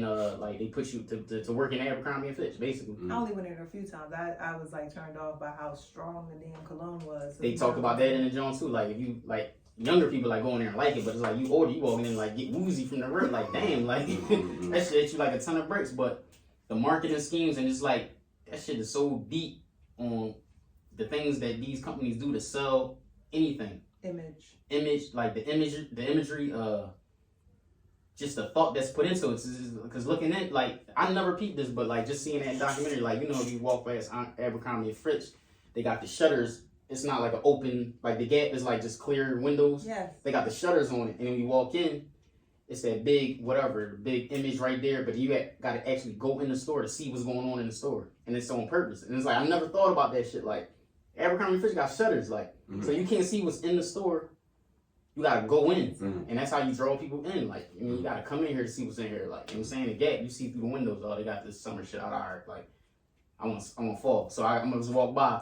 Abercrombie, you gotta go in there, but it's like just the thought behind the shit that these people do, the marketing and all that. Like, but they thing was, if you was black, Hispanic, if you was people of color, basically you wasn't getting the gig. Like, you know what I'm saying? After this one guy had took over or something, but that shit was deep. And that was a lot of, even watching that, and then I guess in the spirit of, I guess what's socially acceptable ultimately, right? Like watching that, the CEO was LGBTQ. And he was dictating all of this shit. He was being very exclusionary. So that spoke to me like, damn, so our struggles aren't the fucking same at all. You know what I'm saying? Because you LGBTQ, a black person's LGBTQ, their struggle was completely different than the average black person, dog. Like, you know what I'm saying? So a lot of that shit was right in there. Like, our struggles ain't the fucking same at all, dog. So let's take that. Cause we uncovering a lot of like, taboo topics. You know what I'm saying? But right there, like, no, our struggle ain't the fucking same. So when you say R, who you talking about? Black people struggles and the LGBTQ community ain't the same. Oh yeah, no. Because a black LGBTQ person struggle ain't gonna be the same as a white LGBTQ person. You know what I'm saying? Like James Baldwin, prime example. This nigga was a fucking like a staunch advocate, one of the best leaders ever for the black community. He was LGBTQ all the way and shit. His struggle ain't nowhere near the same as the average black heterosexual male. You know what I'm saying? Like, so he'd be excluded from Abercrombie and Fitch, and CEO is LGBTQ. So like, no, struggle ain't. You black and you gay. That's a double whammy. That's a double whammy. It's like a double whammy. No matter how you look at it. Like, and I don't understand why people think that you choose that. People still think that you choose. Because people don't. When it comes to things, it's like that's like other concerning like with the brain and stuff like that, and it's like you can't really prove it. Like if it's a bunch of gray area there, it's gonna be people that's gonna argue both sides. However, you can't prove Jesus is real, but yet people go hard on But Jesus. people is also atheists. I mean, people are, if it's gray area in this situation, like, you can't prove with exact fact, like, it's not black and white, like, I mean, like, you know what I'm saying, like, if it's not black and white like that, and there's gray area to argue different sides, they gonna argue different sides, no matter what it is, like, no matter what it is. Unless it's like, yo, that's a leather bag. We know that's factual. Like, it says 100% leather. Like, they could probably point you to the cow it came from.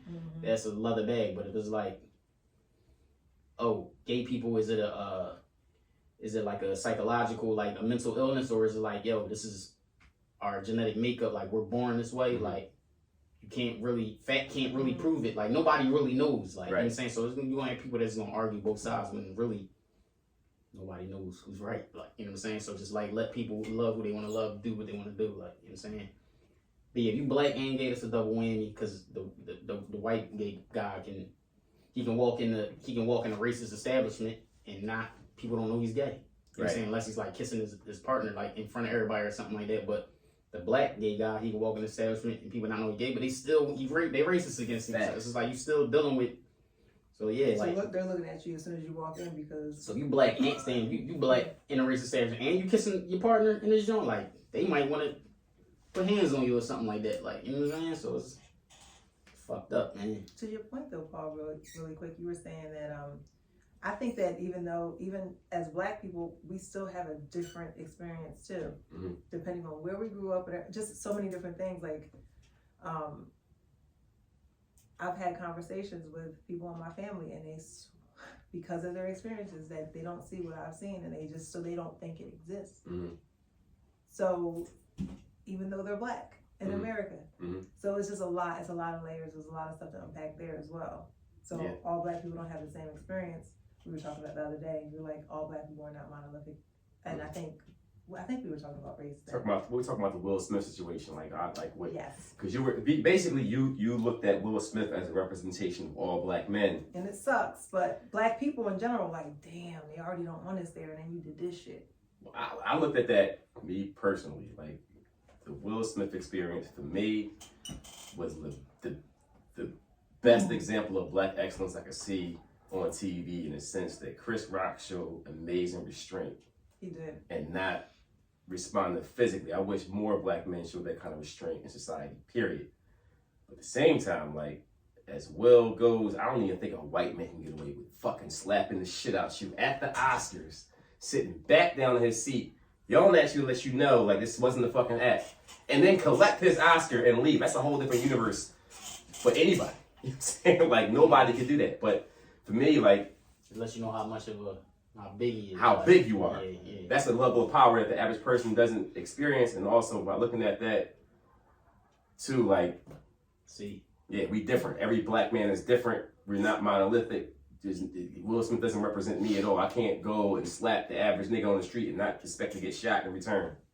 Yeah. See, like, when earlier you said you don't like this, it was gonna see a YouTube clip or IG clip, and you was like, y'all don't want to see it because it's like, I just want to have my free thought. But I like seeing the other shit, because it's like, I'll get inspired by it. But then it's just perfect example, what you just said about Will Smith. That's a totally different take than what I had on it. But that made perfect sense, what you just said. Like, I ain't even look at it like that. Like, what's your take, Vivian? My take is, I mean, I don't think he was wrong. I mean, I didn't look at it like a black excellence thing, like type situation, like, you know, Chris Rock showing restraint, and then Will Smith, like, not getting kicked out and still getting his Oscar. I just looked at it like from I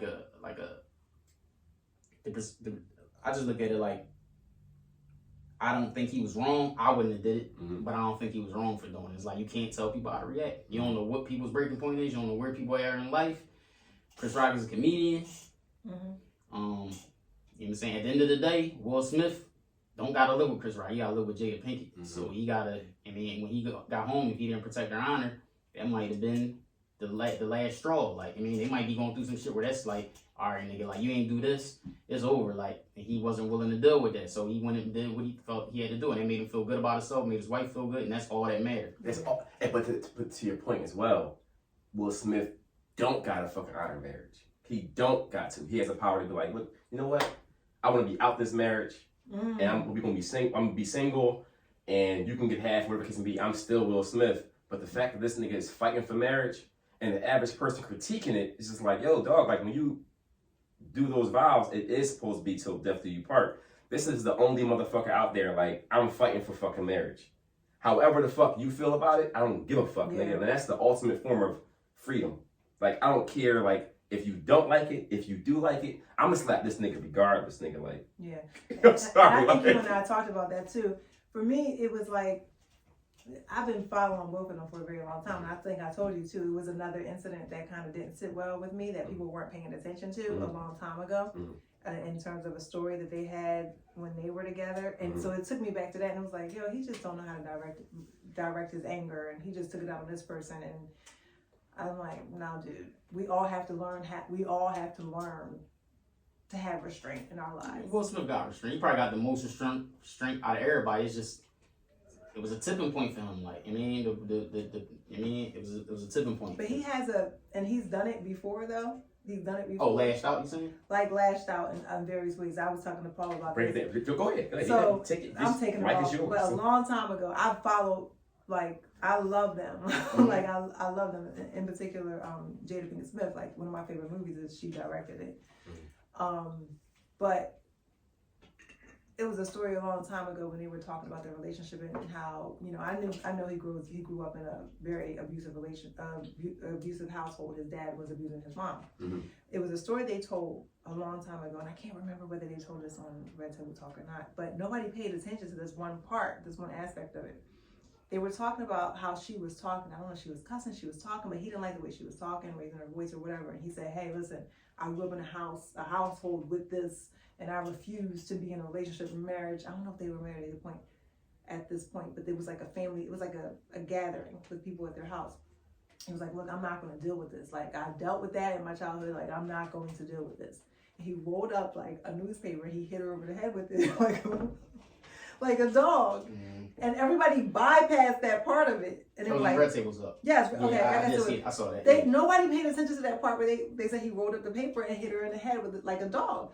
They were all talking about like, oh yeah, I respect that. You know, he grew up in it. And I was like, wait, he hit her in the head with a newspaper though. Yes, he didn't punch her or whatever. But why is nobody paying attention to that? That's disrespectful as shit. And he didn't have to do that. That didn't sit well with me. So like every little thing after that has to do with any sense of violence. Even though it was a newspaper, it wasn't a fist, whatever. It just, especially because of personal experiences, my eyes and my ears, everything goes towards that. And it's like, yo, dude, we all have, and I've had many moments that I'm not proud of where I have allowed my anger to get the best of me, and I've been physical too. So I understand it. Even in those moments where I allowed my anger to get to the best of me, and I saw like the darkest parts of me, and I apologized later on, like that's not the way you deal with it. I had to apologize to children that witnessed that when I got really angry and had some issues in family as an adult, and I was like, I apologize. You didn't have to see that as a child. Like, I'm so sorry. I was wrong. Even in the moment, I felt like that's the best way to express myself, but it wasn't. You got to find, like, you got to walk away. You got to, like, there are ways to deal with it, but that was, to me, it was like, yo, for me, it was wrong. For anybody else, like, but for me, I was like, yo, dude, we all go through this in life, and you're at a doggone event, and he's a comedian, and he's doing his job, and I don't think he knew, and whether he knew or not, he clowns everybody. Yeah. And you're a public figure. You're a public figure. At this point, open to, you know what come with it. You're a public figure. It's not like you a private citizen and your wife is a private citizen and he's like disrespecting your wife that's not in the film industry with you. Like, y'all both public figures, y'all know what come with it. So it's like that's the angle I took, and that was my viewpoint. It's like, I wouldn't have did it, but I don't knock him because I don't know what Will Smith dealing with at home. So I don't think like, cancel Will Smith. No, I don't say cancel like, him. People talking about they traumatized. Oh wow, come on, bro. He definitely does. Yeah, like come these on, people man. traumatized like seeing a slap. That damn, you ain't seen shit like that. If that traumatized you, I have seen some shit that traumatized you for real. Yeah, like you commit suicide. That shit do you so bad. Like, for me, it's accountability. Any of us, like when we make a mistake, when we do shit that's just not right, we just like, come on, you gotta admit. And the fact that he didn't admit that he was wrong, that he didn't. He apologized. He finally did. Yeah, he apologized like the next day. Yeah, he wrote a long post on IG. He wrote it. Yeah, he wrote it out. And man, but I would say this, like to your point, like when you mentioned him rolling up a piece of paper and hit her like she was a fly. That sounds like some joke shit to me. Like, No, they you gotta know the dynamic of their relationship. Like from the outside looking in, it's like, damn, that's drawing. But I mean, I done had straight wrestling matches with like women I've been in relationships with. It's like sometimes we tussle. Like, I mean, it's not like I'm an abuser, but like, wait, what you mean? Tussle? Like they might like the tussle. Like, I mean, playing. Yeah, playing. That's but different. You're so that might playing. be that Will Smith seemed like a joke. I'm not giving him a pass for it. He might have been out of pocket, but I'm saying you got to know the dynamic of the situation to really have an opinion on it. No. So it's been times my wife and I, right, who have like, I'm the type of person, I'm not gonna hold my tongue. And I don't even do that with my wife either. And we could be literally immersed in like a heated debate about whatever topic or a straight up argument, right? Mm-hmm. And we could be pulling up to like a family event. We could be mad as shit at each other. Mm-hmm. Like, cussing it off. We walk into this family event, shit's completely different. Y'all like, I mean, like, niggas really go in that full acting mode. And then by the time we get back in the car again, like, I am so sorry, yo. okay. Like, no, my wife and I, our relationship, I told you before, that shit is amazing. The next episode I'm doing is called Love Language. Our relationship is incredible. But if I would say, like, if my wife did some shit like that, like, you just cussing at me, whatever the case may be, and you, even though you the breadwinner, all that kind of shit, I might roll a piece of paper like, nigga, what the fuck? Who the fuck you talking to, dog? Like, this is crazy. Like, you would never do that. Like, that's unbecoming of anybody. This is our relationship.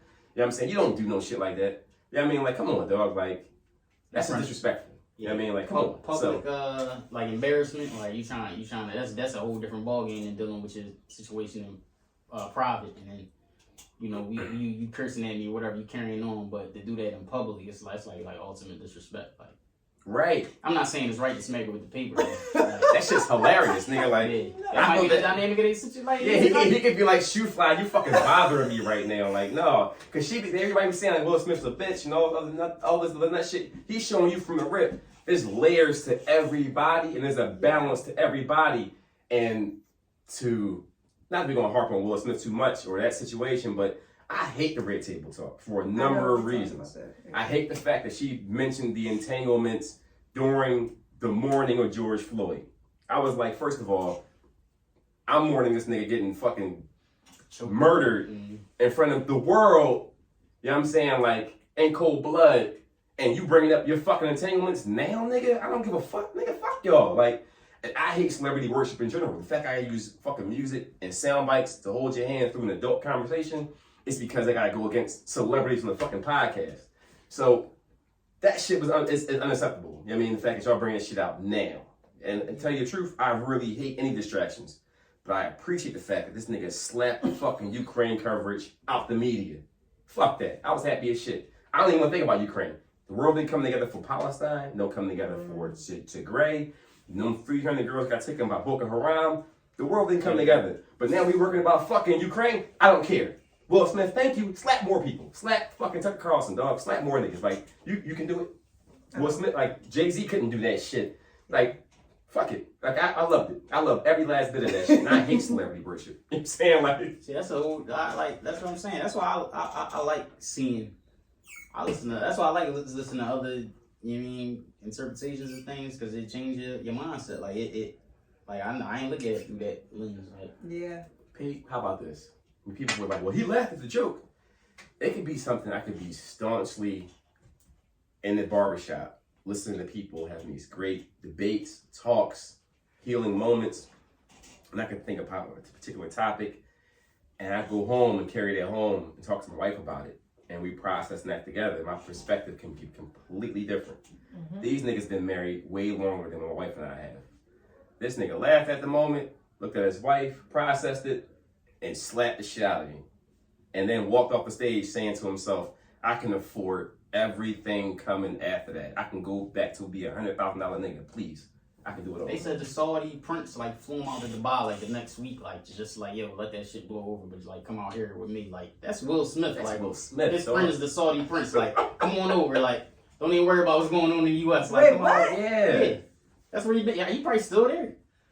He flew to Dubai like 3 days later, some shit like that. Like, and that's amazing. Like, to me, hearing that, like, even when people bring up, whoa, I would have brought up the August situation, but that happened. Like, I've been fit to a point during, we worked together, Pete, and Reed, I would have to wear certain things, walk on the street. I could get cracked from my woman all the time. I have never been fit, handsome, with millions, and everybody knows who I am. That's a whole different level of temptation that the average person doesn't get exposed to. How they deal with being a flesh and blood human being and being married is how they deal with it. Average person doesn't deal with that shit. Period. Yeah, people talking in respect. People, all these people that's having a opinion on what he should have did, or let alone I had millions. Y'all not even married. But can't we? Like, But can't we have opinions about stuff? Isn't that the great thing? you can have an opinion, but I got an opinion, but I'm not on Twitter. Like I'm not. All right. Yeah, like so it's I'm the not vocal. but I still have an opinion. Like damn. And it to hit on the thing you just said.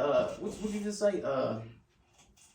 Oh yeah, but like people harping on the fact that he like laughed or whatever. Like some people, that's the like defense mechanism. Exactly. Like some people, like it wasn't like, yo, that shit was funny, I'ma laugh at my wife. It's like, yo, I'm a little embarrassed. Like, let me process what he said. Like, hold up. Like, there's been times people said some out of pocket shit about me, and I giggled on. I ain't not giggle, but like, you mean like let it ride on it, like laugh it off, because that's just your response. Like, it's just the response to have. Like, you don't know what to respond with. Right. You know what I'm saying? Because if I respond, it's like then as I process, like, hold up, like, and then you like you feel like you gotta check the person now, or like whatever the case may be, but.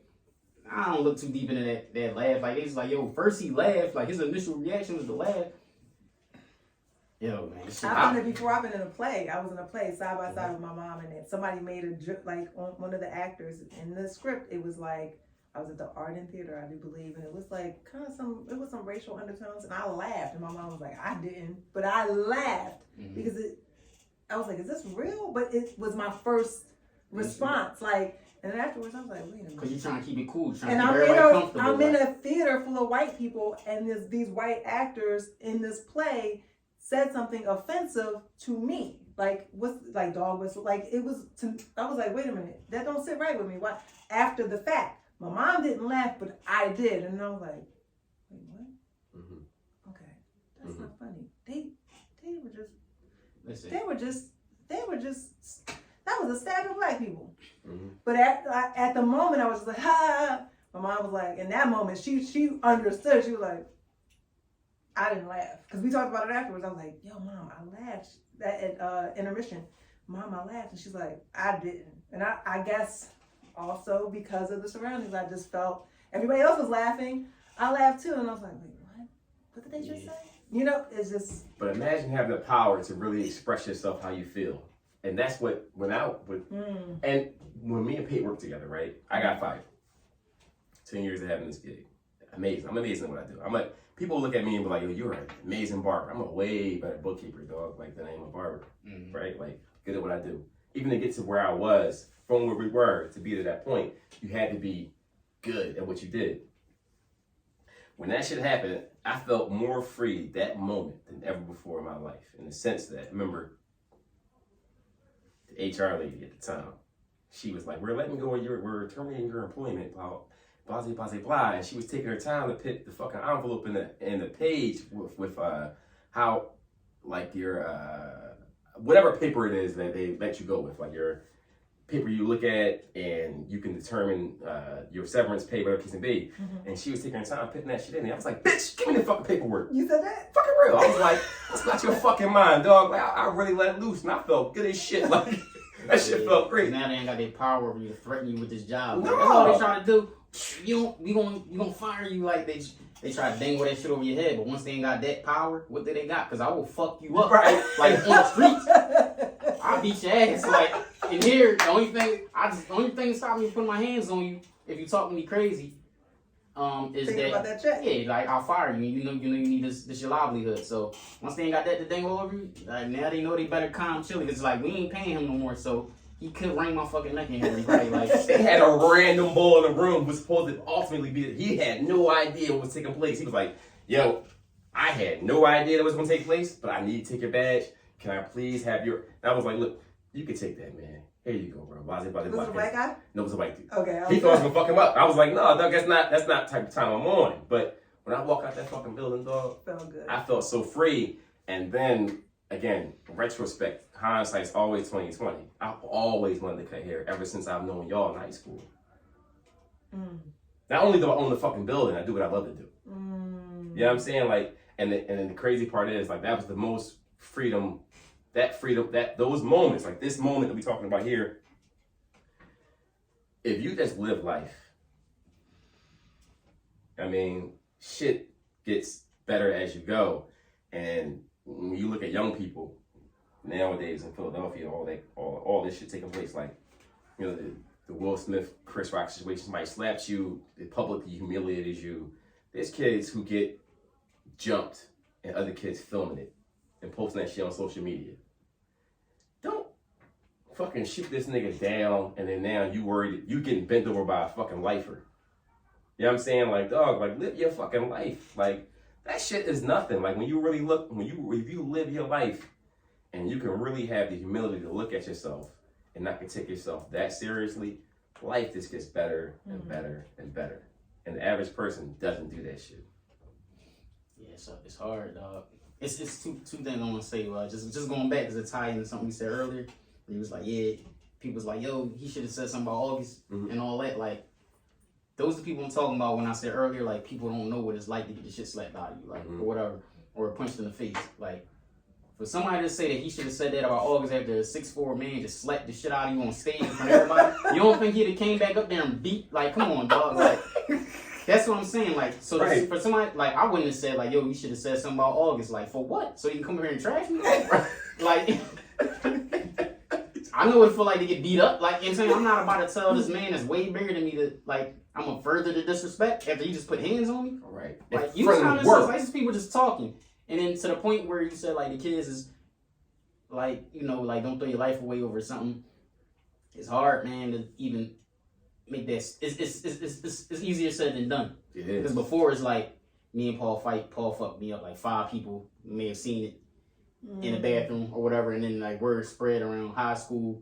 All right, just our graduating class of 300 people. No. Cool. Like, I just got beat up by Paul or whatever. Like, that's cool. But now, people get beat up. This shit is going viral. Yep. So you got 20,000, 40,000 people seeing it, and then they all joking on you. Now you got to get off the internet. Then you probably got to move from your city. But you can't move from your city because you're a teenager. So it's like, it's easier said than done, but it's hard to just chalk that up, dog. So now it's like my pride is on the line. I can't beat this guy. He already beat me. He already beat me up, or he got more friends than me. It's just... And it's on video. And it's on video. The only way I can redeem myself is to kill this man. And then, like, think about that. This person who already beat you up, you killed him. Great. That happened. Now you're getting booked. Yeah. And you're around ultra bullies. Yeah, but ultra. You know what I'm saying? But you save face. That's our adult minds thinking. Right. Yeah. That's a 17-year-old mind. I know some of the shit I did at 17. It's like, it's easier said than done, dog. It's just like, when that pride is on the line and all you got is your name, you don't own nothing. You don't own no house, no car, you don't own nothing, never own nothing. You don't even know what life is. You probably never even had sex with a woman, like, yet. So, for real, the only thing you got is your name, your pride, your ego. Like, you willing to die over that. Like, you know what I'm saying? Like, somebody just took that from you. The one thing I got, somebody just took that from me. I'm gonna die about that. Like, you know what I mean? So I think that's the mind frame. So, yeah, like, as a parent, especially a parent of a son, that's hard to navigate. Like, I know it is. Like, it is. One thing I can say about myself that I actually really appreciate is the fact that in most situations I'm in, I kind of think about all the consequences before I respond.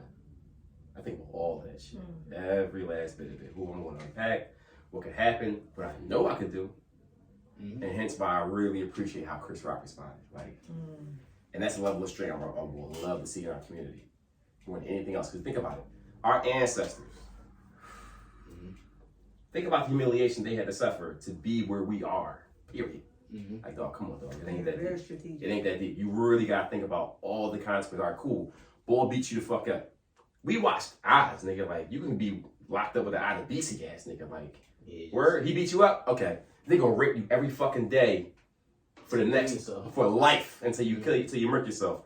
And I'm gonna do it to the next person coming in here too. Come on, dog. Like, think about that shit. That impulse control gotta be there. They looked at the long game. Yeah. Our ancestors. No, one thing for sure that, like you said, you always, how you see how it's going to directly impact everybody. Think about it. Like, I think we always had that since we was young too. Yeah. Like, you know what I'm saying? But only point I'm trying to make is easier said than done. It is. Because, yeah, like, all right, it's been situations where it's like, yeah, like, for the most part, all right, it was like, this is Philadelphia. Everybody carry a gun. Like, you know what I'm saying? Like, I carry a gun. Mm-hmm. I'm pretty sure. I just carry it like everybody got a gun. That's how I assume everybody got a gun. Mm-hmm. So it's like, you a super duper tough guy. Like, for some reason you want to be tough. It's like, I'm a also, like, you got it, dog. Like, I mean, you got it. Like, I'm not no bitch. I know what I'm capable of. I don't know what you capable of, but I'm assuming you got a gun too. So it's like, for my protection to me and you got it. Like, you know what I'm saying? But it's that you got a super duper tough guy, because you Right. run into the other super duper tough guy that's gonna earth you. Like, he gonna put you on the ground. So it's like, your time, I mean, you keep carrying on like that in life. Like, your time gonna come. So it's just like,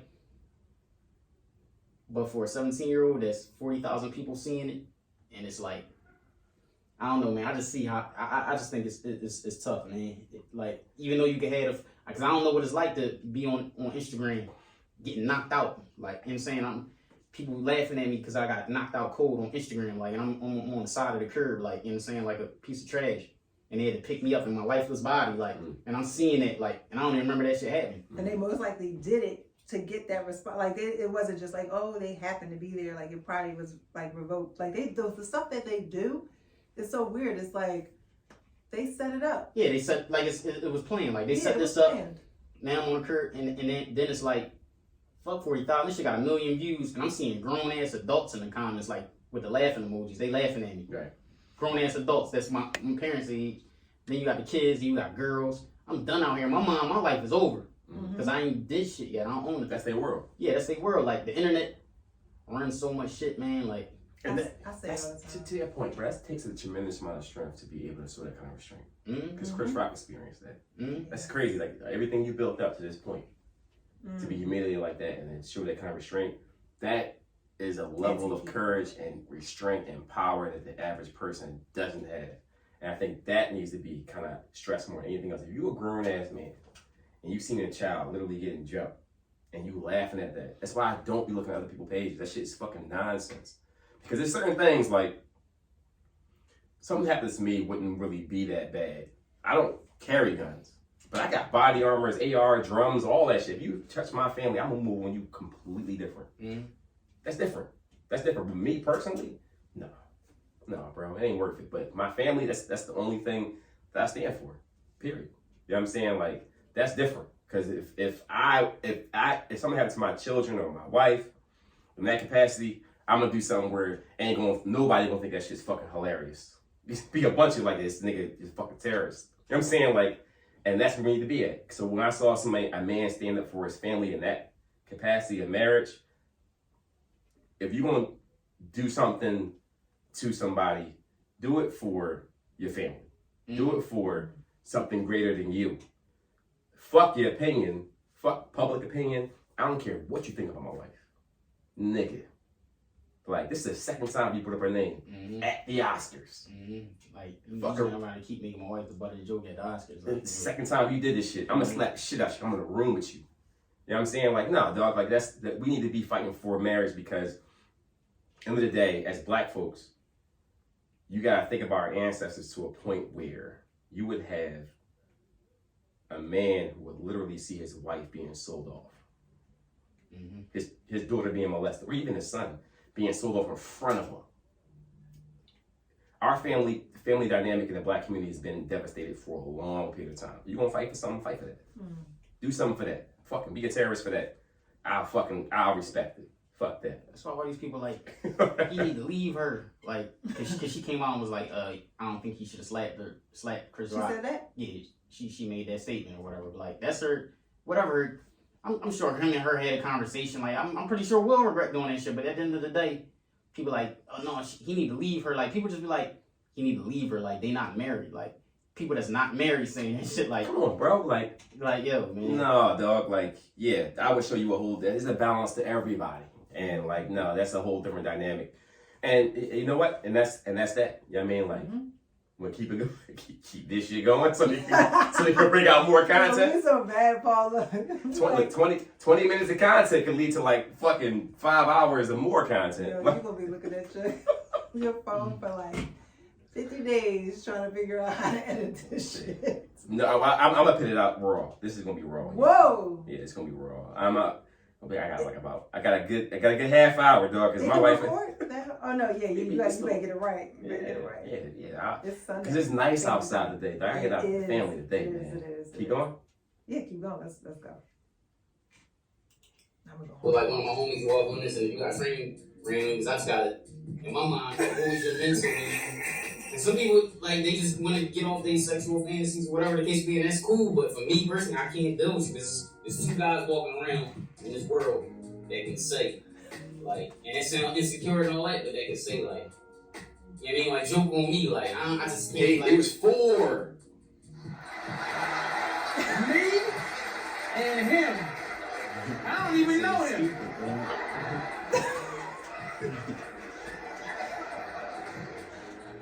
And he better not look me in the face. Like, nigga, just get your dick sucked. Why are you staring at me? That's my man right Right from my half of the torso.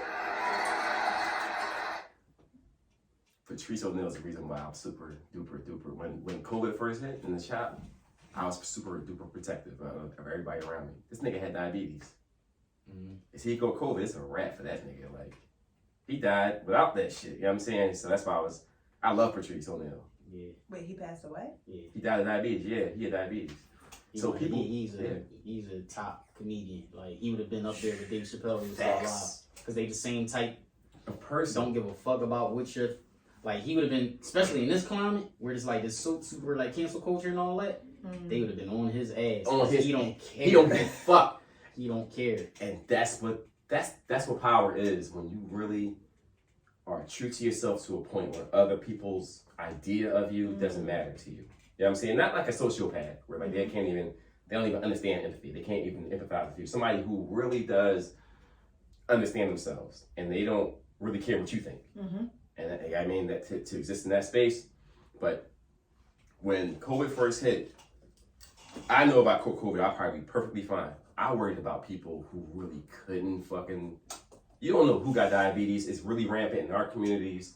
You know what I'm saying? When COVID hit, we was getting fucked up. And I was thinking about people like that. Like, nah, dog. It ain't about me. It's about all these other people who I bring into this shop. There's not a single person I bring into this shop who I really don't fucking love. I love all these niggas, dog. Like, real shit. They all special. So, nah. Like, I couldn't deal with that. So, Patrice, when the joke's funny as shit, but thinking about people like that, like, he dead. Like, damn, dog. Like, a lot of people like that that's lost their ability to show how great they are because of some shit that no one can control. But yeah, that's my take on it. How long ago did he pass away? A few years ago. I'm gonna look him up. I don't think I've ever seen it. Just YouTube Patrice O'Neal, Elephant in the I just Room. wrote it down. Wait, but Word up. Wait, Elephant Classic. One of my Elephant in the Room. Keep it going. Yeah. All right. You got a bunch of them. Catch this nigga blinking at me while I'm trying to fuck my half of the body. Okay, wait. Can I ask you guys a question? Okay, 4 at one time. However, okay, no, listen. Just 4 at one time? Yeah. 4 at one time. It took turns training the same night. Holy crap, wait. Okay, 4 at one time. Go ahead, bro. No, let her talk. No. Let her talk. I was hating hearing my voice. No. I was just thinking like the whole time. I was like, people think people were gonna train until you April. I know. You know I'm gonna have to say something because me and you had a conversation. They were like, "Why she going so hard for trains?" We gonna discuss. All right. Have you never run a train on your April? No. All right, beautiful. I've never had a train. I've never had a train. She said no for the record. And I've never had a threesome. I'm not gonna lie. I did think about at one point 2 men at one time, but no, not yet. I thought that most women, when a woman told me she had 4 niggas run, like hit that in the same night, I was like, damn, do most women have trains run? No, not yet. And there's a That's why I specific asked. reason for me, but I don't know. I feel like it at some point it gotta cross a woman's mind, like, cause I just like anything sexual. Every woman? Yeah, every woman. I feel like it's a specific reason for me. I'm not saying like y'all want to do it, but like maybe cross your mind like, yo, what if I did do that, or like what would it be like? Like just it gotta cross your mind, because I feel like everything sexual that's not like past your, like that's too kinky, like, but it crossed your mind. Any sexual act that you've seen in porn or you've seen period, like it gotta cross your mind at some point. Like, yo, I haven't done it. I wonder what that'd be like. Like I haven't done that shit.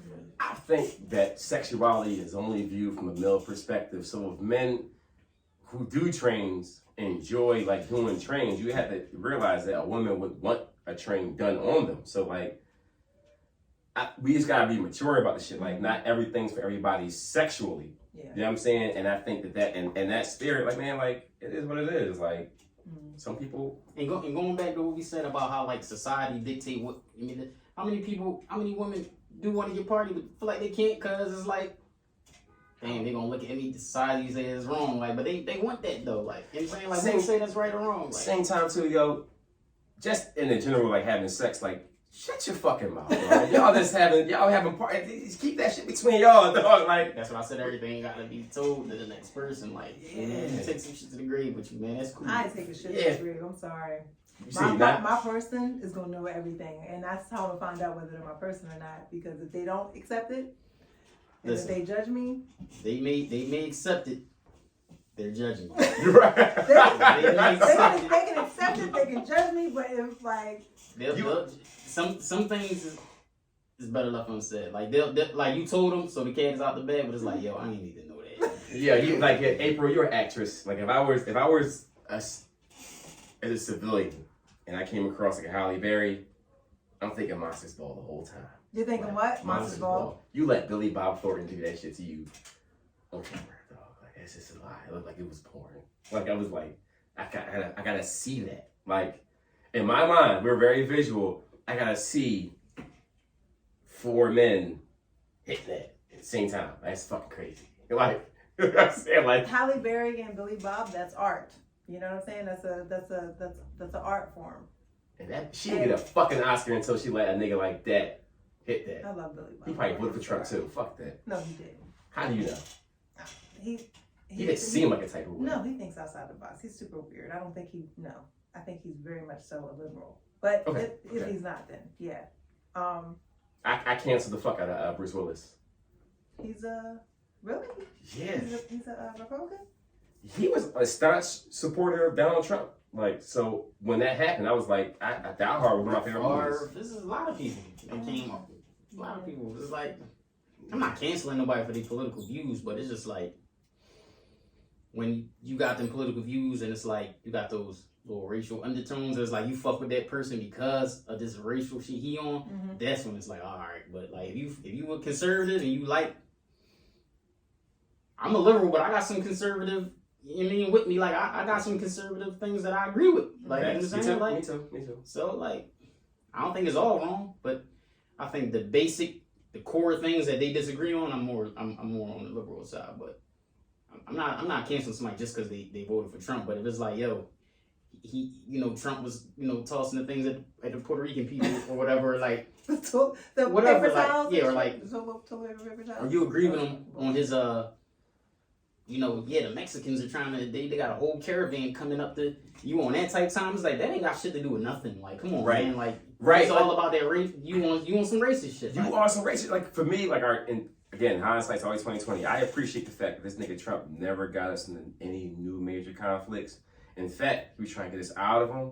And in fact, like, if Ukraine popped off, he wouldn't even give a fuck. But I think also looking at that, this nigga Putin's a whole mastermind.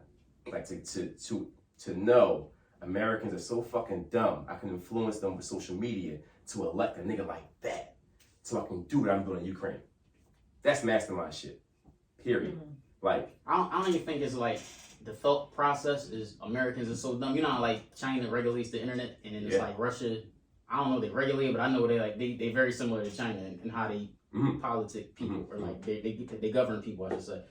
I don't think it's that Americans is dumb, but it's like Americans free thinking. They free will. They can do whatever they want. So it's like it's easy to penetrate that. Like when it's China and everybody says it's like a group mind, a group think. Because everybody's on the same accord. They're governed the same. Like we restrict this, we restrict that. Porn is censored and shit like that. It's easier for the government. It's harder to penetrate that society because it's like it's group think. But in America, you got America split in half. Like, we split in half on the Will Smith situation. We split in half on Ukraine. We split in half on Trump, Biden. We split in half on everything. It's easy to penetrate that because it's already split in half. So it's like, yeah, we can do a whole bunch of Russian bots, and we can. This shit was easy. Like it was easy. It was easy. Now it's like is our voting system in jeopardy now? Like yeah, like because everything is. If you can influence the minds with Facebook, Twitter, whatever, you can influence the voting system. You can influence how people think. You can influence how they want to vote. Like you can sway the vote. So that's all they did. I don't think it's about being dumb. It's just about all this information out there. Then it's like being strategic. You could have it could be something that's so obvious factually, but it's gonna be people that's gonna be arguing the opposite of that because it's like you can find information to say like, you know, you should eat 3 eggs a day to get this proper amount of protein, whatever. Then you got information that says 3 eggs a day is bad for you. Right. It's something on both ends on every little thing. So it's like when it's like that. I forget the point I was trying to make, but yeah, you get what I'm saying. Okay, like it's like the ultimate point I'm trying to make is like it's easy to penetrate that. Like, you know what I'm saying? I don't think they did anything. They just put a bunch of information out there and they let the people do what it is that they make. Like, I look on my Facebook, the algorithm, I look at one thing. Because it's conservatives on my Facebook feed. But I look at one video that they may have posted. Now it's all this, like, Republican shit coming up on my Facebook. Like, it's like, the hell? Like, all this stuff that I'm not even in agreement with. Like, you know what I'm saying? Like, not that I'm like, yo, I'm super democratic or nothing like that. But I'm just saying, like, it's a bunch of stuff that, like, why is this on my shit? But once you look at that one video, the algorithm is going to keep sending you that type of stuff. So, and that's how they influence the minds of people. It's like you thinking, all it's doing is shooting you things that they think that you already in agreement with. Right. And that pollutes your mind. Like now it's like, yo, I agree with this. This is all I'm seeing, so everybody must agree with it. So now you spitting that to everybody in person, and then it's like, or you showing them this video, or you sending this video to somebody else. Now they algorithm is all the same thing, and then that's how you sway your vote. Right. Now everybody's getting the same information that's not entirely true, but you can chop it up to make it look like it's true, even though it's the other side that's showing other people a totally different thing, perspective. But in that, I don't think that China, Russia, and America are very different at all. I don't think they're very, very similar. I think the only difference is with how they're governed. Yeah, I think for a long time, social media was a different animal. For a long period of time, the popular media dictated what people thought. I mean, social media had a different spin on things. I mean, and they were able to infiltrate that. I mean, to sway people's opinions. But the only thing missing in that, the reason why I really try really hard to listen to people, because the only thing missing, I think, in America is the fact that people literally don't know how to have a conversation. I can definitely sit here.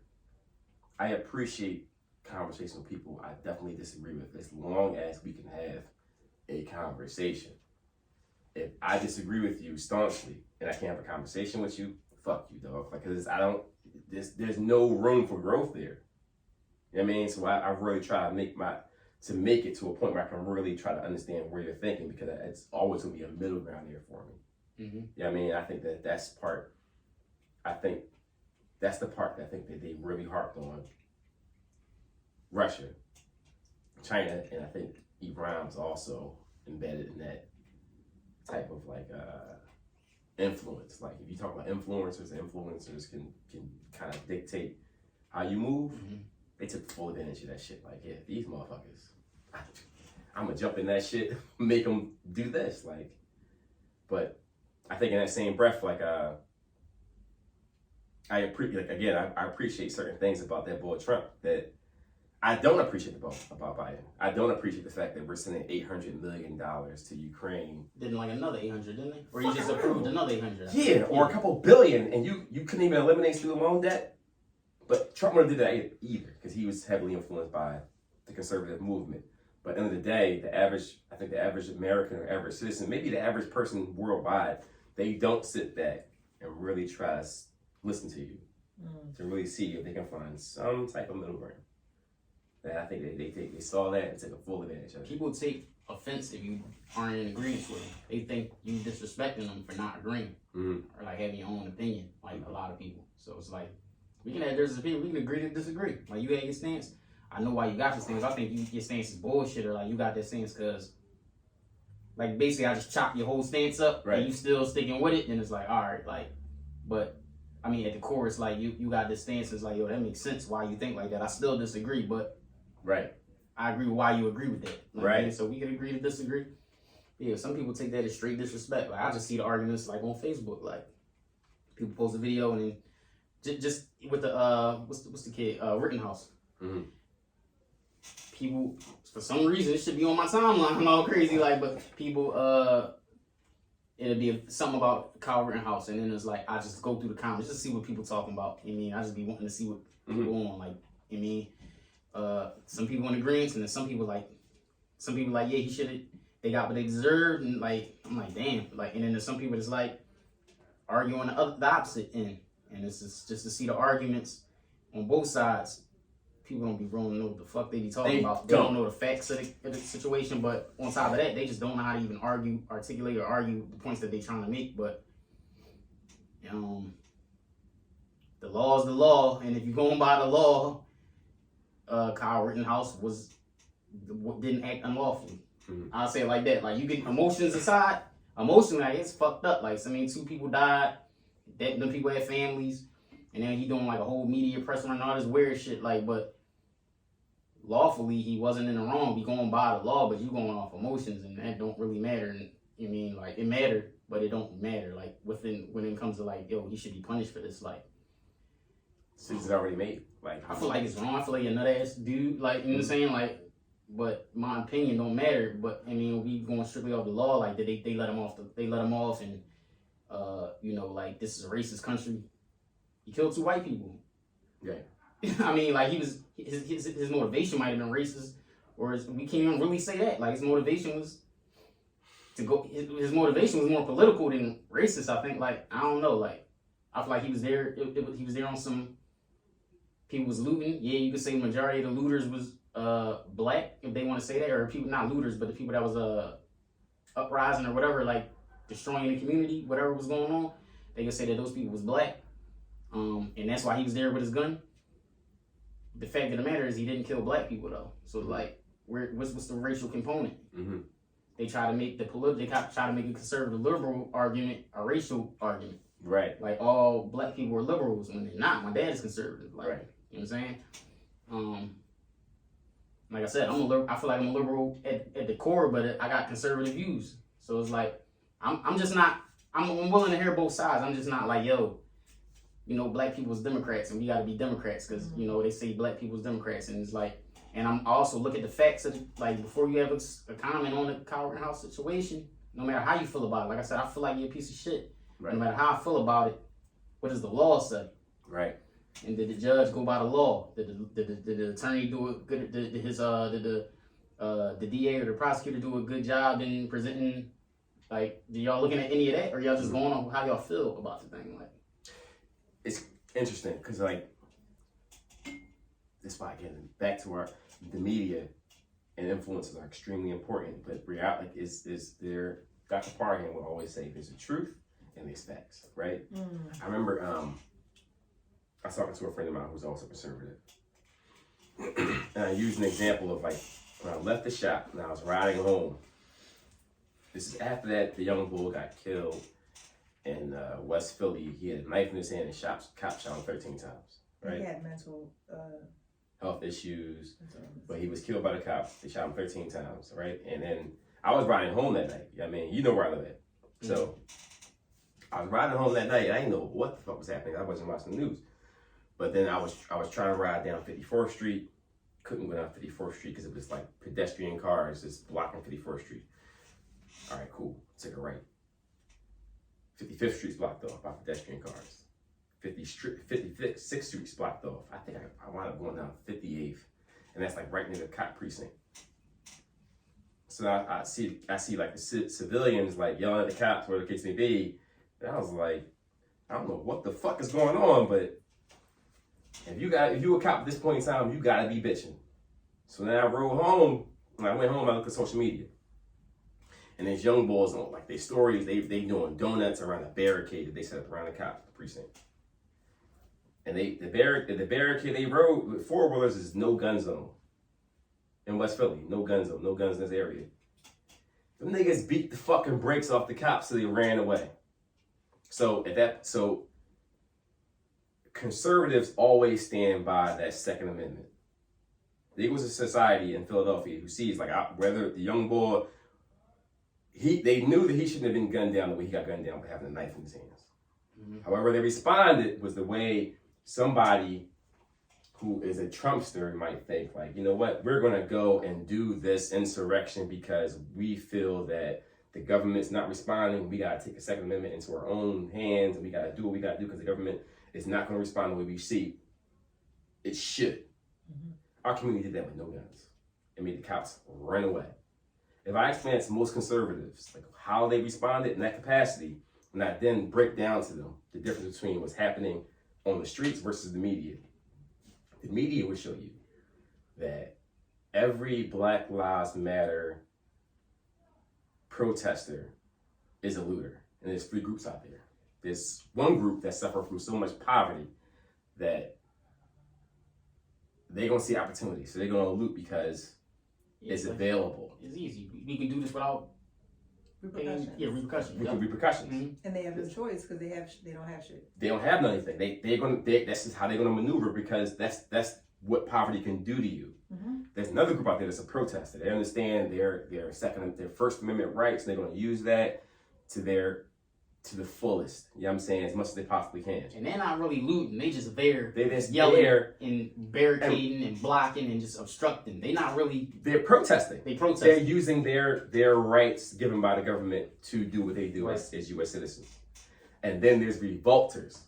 Those are the folks who are just like, you know what? I'm gonna take the Malcolm X approach, and the only way America will listen to me is if I do X, Y, and Z, and that's the truth.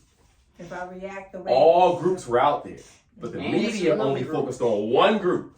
What's the other group? What's the other group? Like Antifa, like the people that's like, all right, this is an opportunity, like let's get in there and we don't got no dog in the fight, but let's get in there and like rile this shit up and make it seem like, you know what I'm saying, like it was people in the hood like, yo, you not from the hood, right. Looters, they got them on tape like, who the fuck are you? Who are you? A random white dude masked up in all black is like spray painting shit, spray painting Black Lives Matter, and they like, you not from this neighborhood, so it's like, but that just also to aggravate, just to add fuel to the fire. Yeah, add fuel to the fire. They just dousing it on like. And but my podcast is grounded always in history. And I don't know if that's Antifa. We don't know. I don't know that. So it could be anybody. It could be anyone. Mm-hmm. But my podcast is grounded in history for a number of reasons. In the 60s, there was COINTELPRO. You heard of that? No. COINTELPRO was responsible for killing the Black Panthers. I mean, SWAT team was actually created for the Black Panthers. When you had blacks who understood the Second Amendment rights in California, and they exercised it. And they went to the state capitol, and they exercised their Second Amendment rights. At the time, Ronald Reagan was in office, and he basically stripped away their guns. California to this day remains the most anti-gun state in our nation because of the Black Panther movement. And that was all based off of COINTELPRO. So it's a lot, and that's based off how the government responded, going through MLK's trash and coming out that he was unfaithful to his wife. All that was COINTELPRO.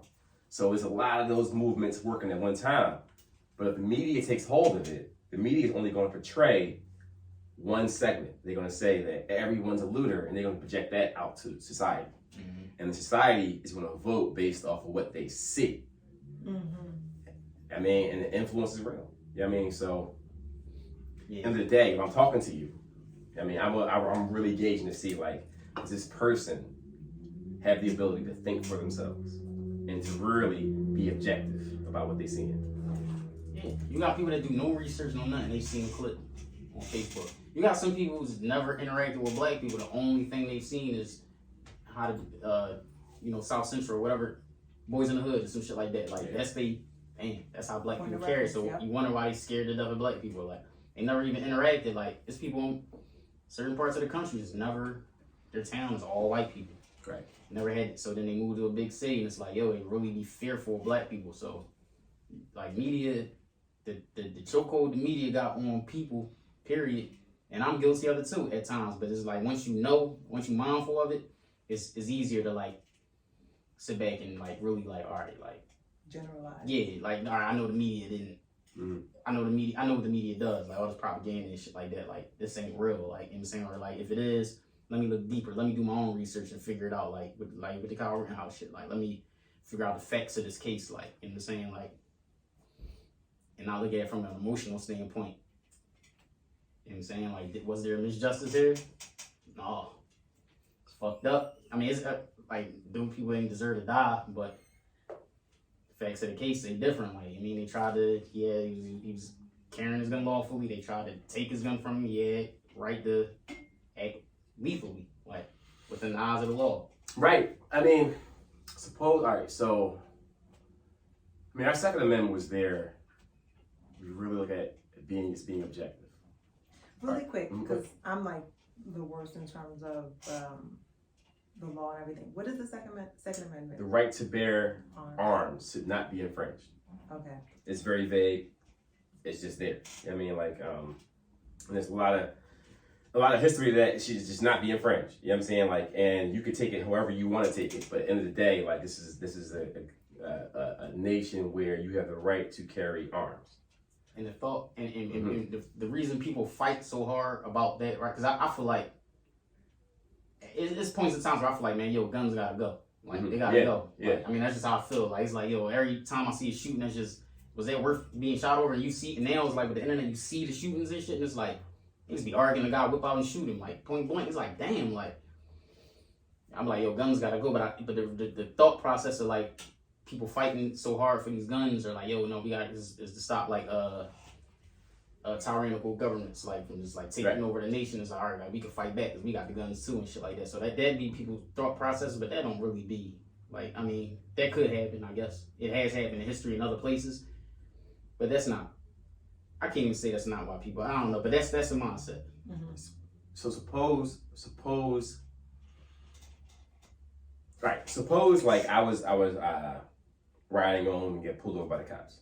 Mm-hmm. And I'm asking the officer, like, what, like, you know, you give them your information, you know, I didn't even ask why you pulled me over. I wait for the officer to be like, you know, I pulled you over, and I'm like, officer, I have no idea.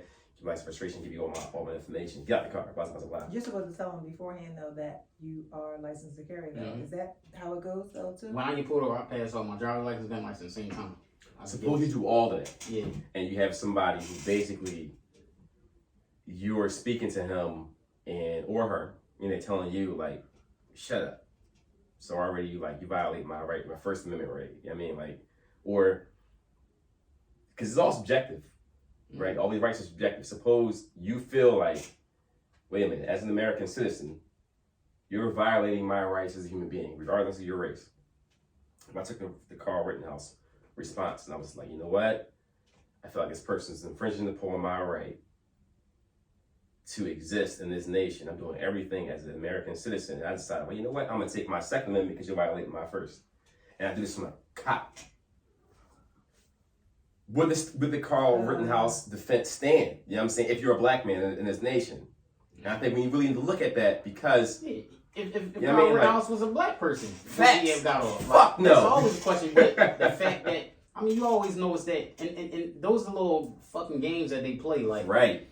You always know, like, yo, like, this black person, this white person got off. That's why I was be the racial understanding. I get why people was like so furious and shit like that. Like, I'm not just like, yo, like, I mean, he should have got off. I'm just thinking from a legal standpoint. Right. Whatever. Like I said, I think he a piece of shit. Like, right. But it's always gonna be that people thinking like, yo, if he was black, he would have got roof. Facts. Like, and you think that with every case when it's a white person versus when it's a black person, they pull it up like. They just gave this black guy. They made him choose between the electric chair and the firing. They brought back the firing. What? Firing squad? Yeah. You seen that? No. One of these. Is this in the U.S.? This is one of these states. They just brought back the firing squad and they gave him the choice of what he want to do. And he like, yo, like that's a crazy. They got me picking the crazy, egregious, whatever. And he chose firing squad. What? He ain't died yet. Like it ain't even happened yet. I don't think. But just Google it. Like whenever you get a chance. But then they show like the crime he committed, and then they told him this happened in North Carolina, matter of fact, because it was the same place where the boy went in the church and shot Dylan Roof. Mm-hmm. Went in the church and shot. Was that South Carolina or North Carolina? I don't remember. But he got like a burger. They took him to Burger King. Some shit like but that. It's like, yo, if they gonna enact this decision shit, he should have been the first to get the, you know what I'm saying, It should have been brought upon him first. Because the crime that the guy did was just like a murder. Like, you know what I'm saying? Like, and I'm not saying, I mean, it was a murder. A murder's a murder. But this guy, like, was on some terrorist shit. Went into a church and killed multiple, like, fucked up multiple families, like, devastated families, shit like that. If they're going to make this decision, he should be the first that had to make that choice. Between firing squad, electric chair, like. So, anytime it's a black person, white person, people always going to say, yo, if it was a white person, this would have happened. If it was a black person, this would have happened. It's like, yo, you can't make everything racial, man. Even though it is. Everything is racial. That's why I love Paul Mooney. Because he always makes sure that race, because everything is based off of race in the States. Because I think the average person, you and I had a conversation about, like, what is going to take place in the future with the feds being involved, knowing that X, Y, and Z is taking place. They know who's doing what, and they're only waiting before they pounce on them. I think the average person doesn't look at the fact that, like, young people, it's not about money no more. It's more or less about currency and violence. And they're responding, one, because they're so poor, they don't even have this, it's a handicap. You only have the space to think about shit. When they go and lock young boys up, whoever's doing this crime, lock them up. End of the day, $43,000 a year to keep them locked up for however long they're going to be locked up. While we're going through gentrification, we're literally supporting modern day slavery is taking place. So when you have people who say stuff like defund the police or reallocate funds from the police to go to give young people whatever space, nigga, like, end of the day, like, this is a slavery society. You know what I'm saying? That's it. I mean, like, it's a society. The levels of shit hidden in plain sight. If you get locked up in Philly, well, now I think they changed it recently. But if you get booked in Philly and you get, say, you give you 100 years and you go upstate, when they do the census, you weren't even counted in the place where they took you from. They're going to be counting you in rural PA. So those same folks who will vote against you to remove welfare or grants for college or grants for homes, all that shit's gone from your community and it's only in rural PA. That shit is, like, hidden right there in plain sight. And the crazy part, when you subject somebody to poverty, you just perpetuate modern day slavery because the shackles aren't physical, they just mental right now. That's just my take on shit. I agree. I can remember a long time ago I did a paper on the death penalty. And I can't remember how much it costs to execute a prisoner, and how much it costs to provide housing and food for a prisoner every year. It was a ridiculous amount though. And I feel like I think it was more expensive to execute a prisoner than it was to, it's cheaper? It was cheaper. It was? Than to house them for life.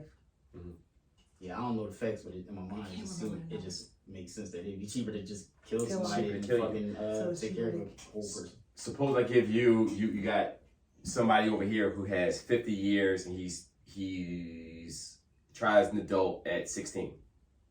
He can live out that 50 years, $43,000 a year, 50 years. Do the math. You know what I'm saying?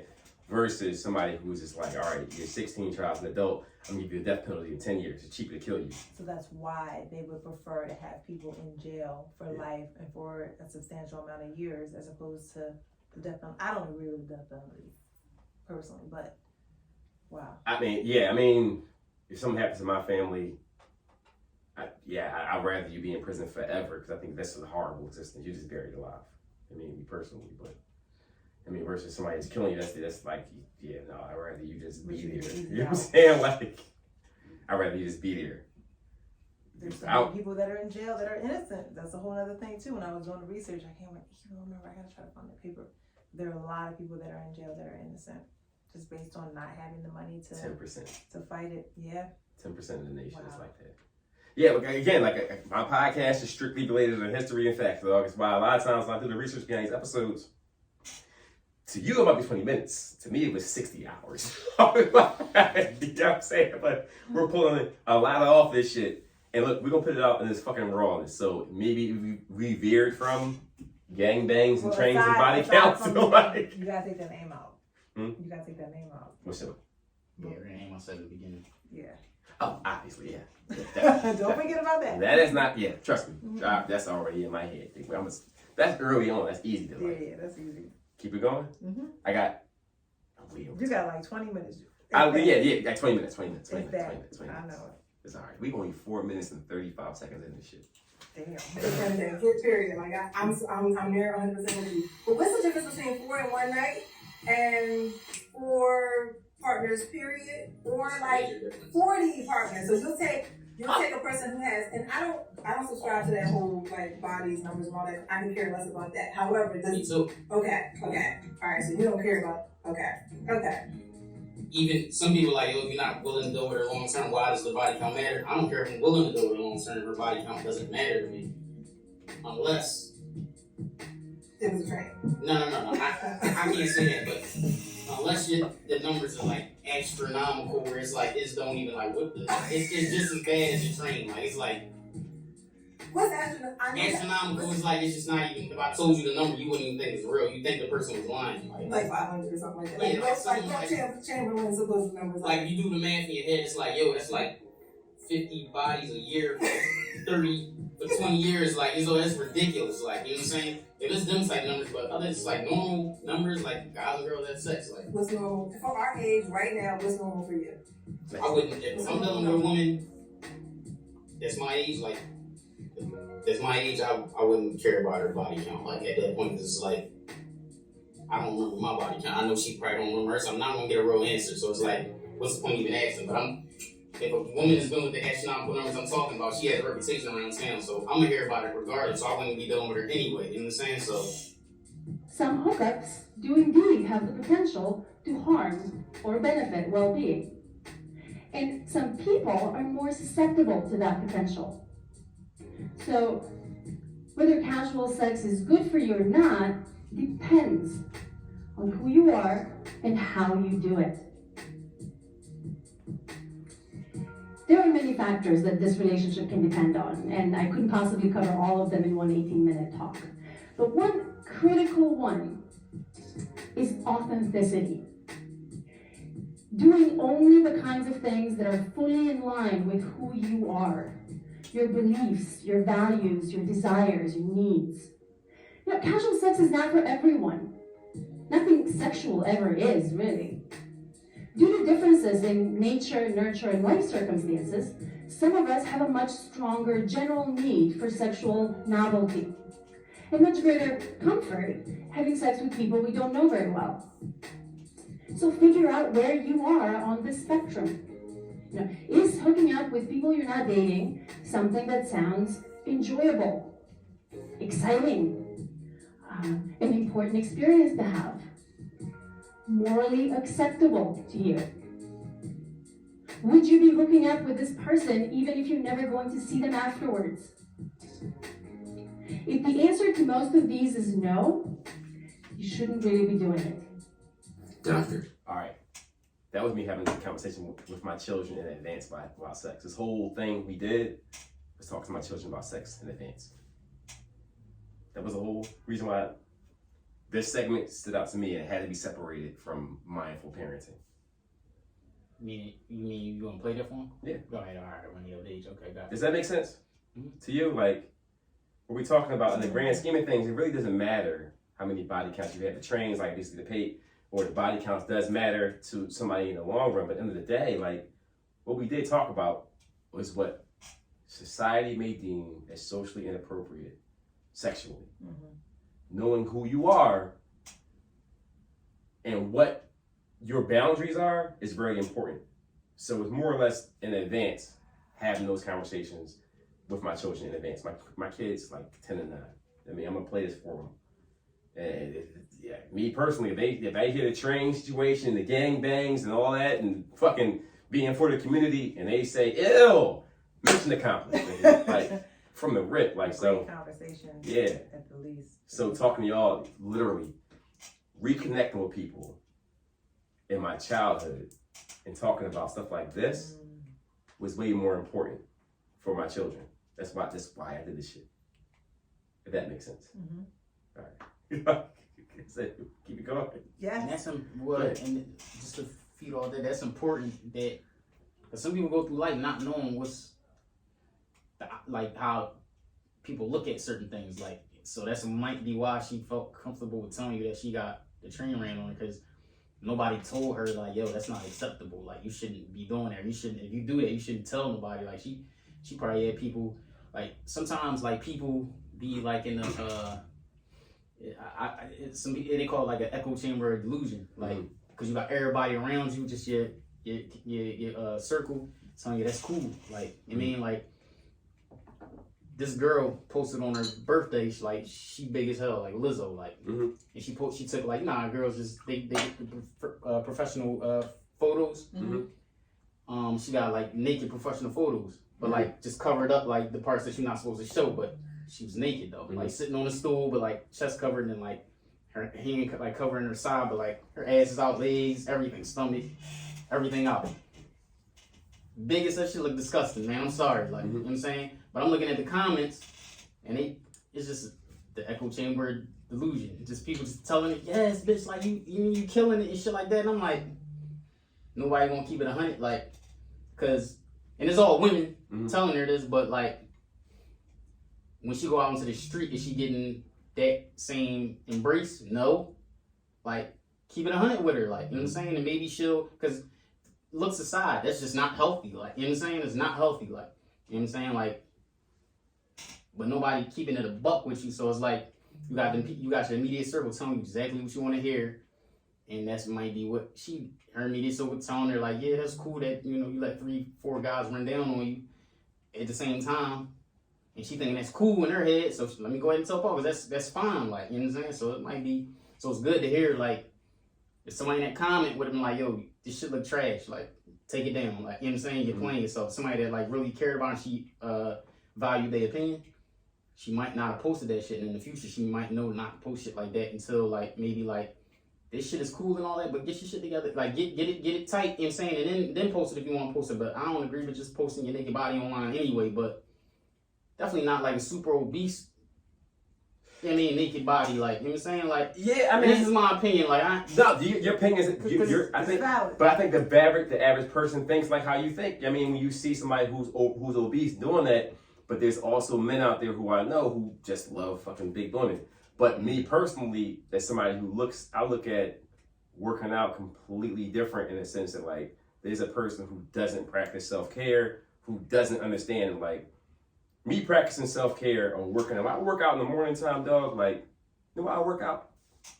In the morning time, when I work out, like, I watch. My wife likes to turn on the media to look at the time and see the weather. But before we get to the fucking weather, I gotta learn about 20 goddamn murders in the city of Philadelphia. And I don't like that on my mind. I gotta shake that shit off by working and doing fucking 20 burpees in the morning time. Or jumping rope for fucking like 10 whole minutes is equivalent to like running for half an hour. That takes pain, dog. That takes a tremendous amount of sacrifice to do that shit. Anybody can sit there and eat fucking McDonald's all day long. Like, dog, that's not, I'm cool, you comfortable with who you are, that's great. And there's people out there who will embrace that shit.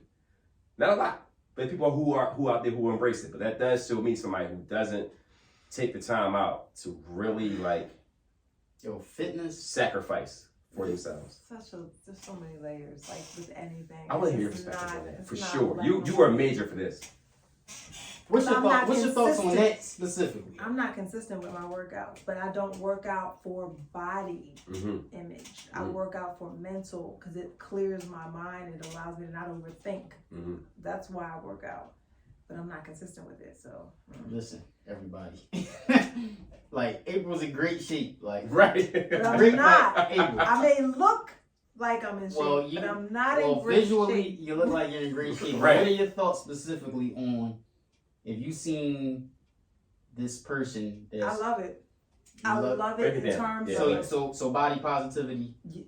Yes, because it's where you are right now. Not to say that they don't aspire to be something else, but they're accepting, embracing, and loving where they are right now. Okay. Even with me, it's small... Well, let me ask you this. You love it. Yes. You love where you at right now. And I love where that woman who posted her That's what I'm body- saying. You love that person that posted their body where they at right now. But what if that's where she wants to be for life? You do love that?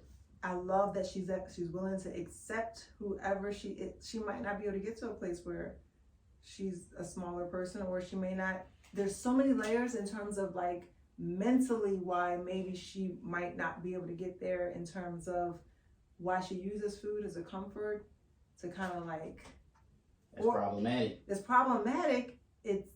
But it's real. Like I ain't saying it's not real, yeah. but she might not. I mean, want to, or, on the same, I could say the same thing. It's so many reasons in this life that I'm doing crystal meth. Yeah. That I'm doing crystal meth it's not good for them. Like, yeah. we don't talk about that 14 million people is dying of heart disease per year. We talk about the COVID numbers, but we don't talk about the people that's dying from diabetes, obesity, these things that's really checking people out of here. Like, but you know, I love the fact that she's accepting, embracing who she is. It's obese. Yeah. It's the term is there for a reason. Like, it's medical reasons why fitness. Like, I get where you coming from. Like, I mean, it feel like it's the right thing to say, but also like we gotta keep that shit 100 across the board, man. Like, we gotta keep that shit 100 because it matters. Like, and not just from a. I'm glad she comfortable in her skin too. To me, it took heart to do that because. I mean, like, it took heart to do that because you. Shout out to you. You vulnerable. You like the person that got before guys ran down there. You in your most vulnerable position. You naked. You post yourself naked online, and you're overweight, massively overweight. It took heart to do that. So shout out for that. But let's talk about from a health conscious standpoint. Like, if you're working towards something cool, like you working towards getting this under control, but if you just cool with that, like, yeah, not the data shows you're just not going to be here long. Like, you know what I'm saying? Like, it's not healthy. Like, you know what I'm saying? So to me, like, I don't need like like you look like you in great shape. Like, I don't even need somebody to be in great shape. Like, you're in great. You look like you in great shape, but like you can have meat on your bones, whatever the case may be. But if you actively working out, besides the physical aspect, the health aspect, it showed me that you got some type of self-discipline in your life already established. Like, this person really get up and take care of their fitness. Like, they want to be in shape. Like, because that shit ain't easy to do. Like, I work out, Paul work out. Like, some days you don't want to do this shit. Like, I hate leg day. Like, you know what I mean? I hate squatting and shit like that. Like, you can damn near can't walk after this shit. Like, so it take a mental toughness, and it take like a certain type of self-discipline to say, you know what, I ain't gonna sit here and just watch Netflix, or like whatever you do in your leisure time. You could be working out. I'm gonna go work out. Like, it showed that this woman got a certain level of self-discipline, and like, to me, that's how I look at it. Like, fitness I ain't gonna say it's like the top of it, but it's important, and it showed me something besides the physical and besides the health aspect. Mentally, you got a different layer to you that most people don't have. You can sacrifice. Not necessarily. I dated a guy, I talked to a guy a while ago, and I understand what you're saying. It does take a certain level of discipline and consistency and all of that. I feel like he's probably one of the most selfish and surface level people with not much depth to him at all. Yeah. But he's in the gym all the damn time. Well, I mean, it is those people, the vanity aspect, or like I said, the physical side. There's some people that work out because, I want to look good as shit, and that's the only thing they care about. Like, they just in the mirror, they in the gym with it, like, they in the gym in the mirror, like, it's like, bro, you working out as you, like, you know what I'm saying? So I get that aspect, but if you put that aspect aside, like that aspect aside, the health aspect. Some people that really work out because, I don't want to die. Yeah. You know what I mean? I want to live long. Like, and that's really their mind frame. They're eating right. And I know it's like stubborn fat, and some people can't get right. Like, they got health issues, thyroids, whatever, and they can't get it down. Like, I get that. But you actively in the gym pursuing it, and you just like trying to get it right. But I feel like it's dangerous to applaud the person that's massively overweight and just tell them that that's good and that's cool. Like I'm cheering you on for doing it. I'm cheering you on for looking how you look when it's not cool because you can die. Maybe they're not applauding them for like the other aspects that you're looking at it, but they're applauding them for accepting and being comfortable with who they are and expressing it and showing it right now. Not to say that they don't want to aspire to something else, but hey, kudos to you for like showing us the process and not all the good and the glamour and the great, the light, but also embracing all of who you are right now in this moment. I guess I'm gonna look at it from a standpoint of I think it's completely great that you accept yourself for who you are. But again, being radically honest, we mentioned earlier, you also have to have that skin that's thick enough to understand that somebody might look at that and be like, yo, dog, like, there's a reason why Michelle Obama launched a whole entire healthy eating campaign. That a lot of conservatives were like, fuck that, you can't tell my child what she should be eating and what she shouldn't be eating. And then you got this. Like, I'm saying, like, no, dog, like, working out is important. Not only for your mental health, for everything. That shows me whatever happens to you in the past, whatever the case may be, like, you might not have the ability to be able to sacrifice for the greater good for yourself. I mean, the longevity ain't gonna be there for you. And a lot of Americans are morbidly obese, which is why America's first lady at that time was like, look, we need to address this shit. Yeah. You know what I'm saying? That was out there. But again, like, if that's who you are and you're comfortable with yourself posting that, none of the comments underneath that shit should matter at all.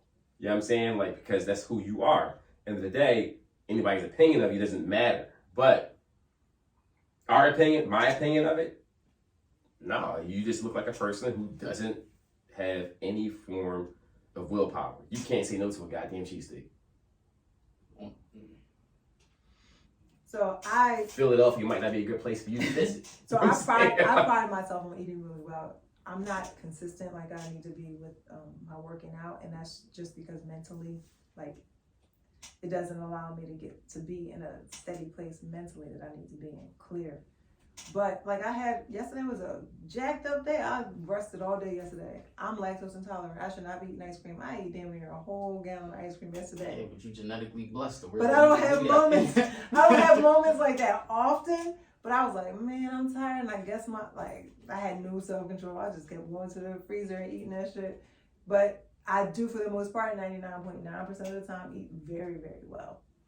So it balances it out. It balances out. However, in terms of like, and working out for me is also too, like in the morning, for like you do in the morning. In the morning, it jump starts my day. It allows me to have a certain level of energy and just like, ooh, man. I get a break. I work out for a break from fucking bullshit. Like, I look at working out as a cleanse. I cleanse myself from all the negativity that I've seen. If I feel a certain type of way about it, if I feel, it might be days in the morning where I wake up and I'm driving to work, I feel like screaming on somebody, I'm gonna go work out. Because there's something that's there that needs to be worked out. Maybe somebody. Very stress reliever. Yeah. Fact. You know what I'm saying? So if it's somebody there, like, you posting that, and if I say anything against it, you should embrace me for who I am. No, nigga, you should embrace yourself for who the fuck you are. You know what I mean? How I feel about you shouldn't matter, but I'm gonna have my own opinion of you, period. And I think look, fuck it. Like, we're in America where you should have the First Amendment right to speak and say how you feel. Great. You know what I'm saying? You feel great. I think it's toxic when, like, somebody can keep it real and now, like, this person should be canceled. No, it's only people who see this and be like, these people are fucking trash because they fucking black and talking about fat people. You know what I'm saying? Like it's these two young white dudes, I forget their name, but they got like a bunch of viral clips, but they on YouTube. They go around the college campuses where it's like these, like, the feminists be on the college campuses, like, just, you know, doing, not protests, but like free speech. Like, on the college campuses, they got the mega horns and they saying whatever about the feminist movement, like the female rights and stuff like that. So the two white dudes, they just kind of troll. Like, they go on the college campuses and they just say everything they say for like men's rights or like anything against feminist movements. They just be trolling the feminists, but the feminists say they things in peace, and it's like nothing happens. It's like, you know, some people, like the men, like guys are just walking by, and some women stand and just, you know, stand there and listen to what they gotta say. But like for the most part, we just walking by and just let them talk. When the men do this, like these women be trying to get violent with them. Like the people, the women on the campus be mad as hell. Like they be like trying to like tear their shit off, like tear they signs and posters, and then like be trying to like take the megaphones out their hands and like try to like hit them and shit like that. And it just goes to show like one side getting, you know, like, yeah, we talking feminist shit, but if we talking anything against feminists, y'all gonna put hands on us, like, you know what I'm saying? And that's just go to, it's like freedom of speech for who? It's partial. It's like some people get it, some people don't. Like if you saying something that we don't want to hear, why are you on this campus? Like they got a right to be there. It's a public, like this portion of the campus, they get all their permits, whatever, if they need permits, but this portion, they do their due diligence. Like that's what's like, it's funny about it, but they allowed to be where they are talking, just like you was allowed to be where you were talking. Nobody did nothing to you, tore your posters down, snatched your megaphones and put hands on you, but y'all doing that to us. Like, and they don't even really believe the shit they saying. They just showing a hypocrisy, like, you know what I'm saying? Like, I mean, I guess for me, like if I just to be objective, yeah, if even if you had a white supremacist and they have gone to Kelly Drive, there was a whole, I remember riding past Kelly Drive and it was a white supremacist movement on one side, it was Antifa on the opposite side. And Antifa was being violent with the white supremacists on this side. They have a freedom, you have the right to express yourself and how you feel and all this other shit. That's great. I don't even care. I mean, like, I can actually talk, I can talk to a whole racist. I can give a fuck. Like, that's how you feel? You want to express yourself? Great. You know what I'm saying? Like, I won't say nothing against that. Like, I won't. Like, it is what it is. Like, that's how you feel about the situation. I have a problem with that shit. Like, keep that same fucking energy when I express the fact that I enjoy being black. And the fact that, like, if you're around my children, you say the wrong word, because I think that, like, it should be illegal for you to say the word nigga to me if you ain't black.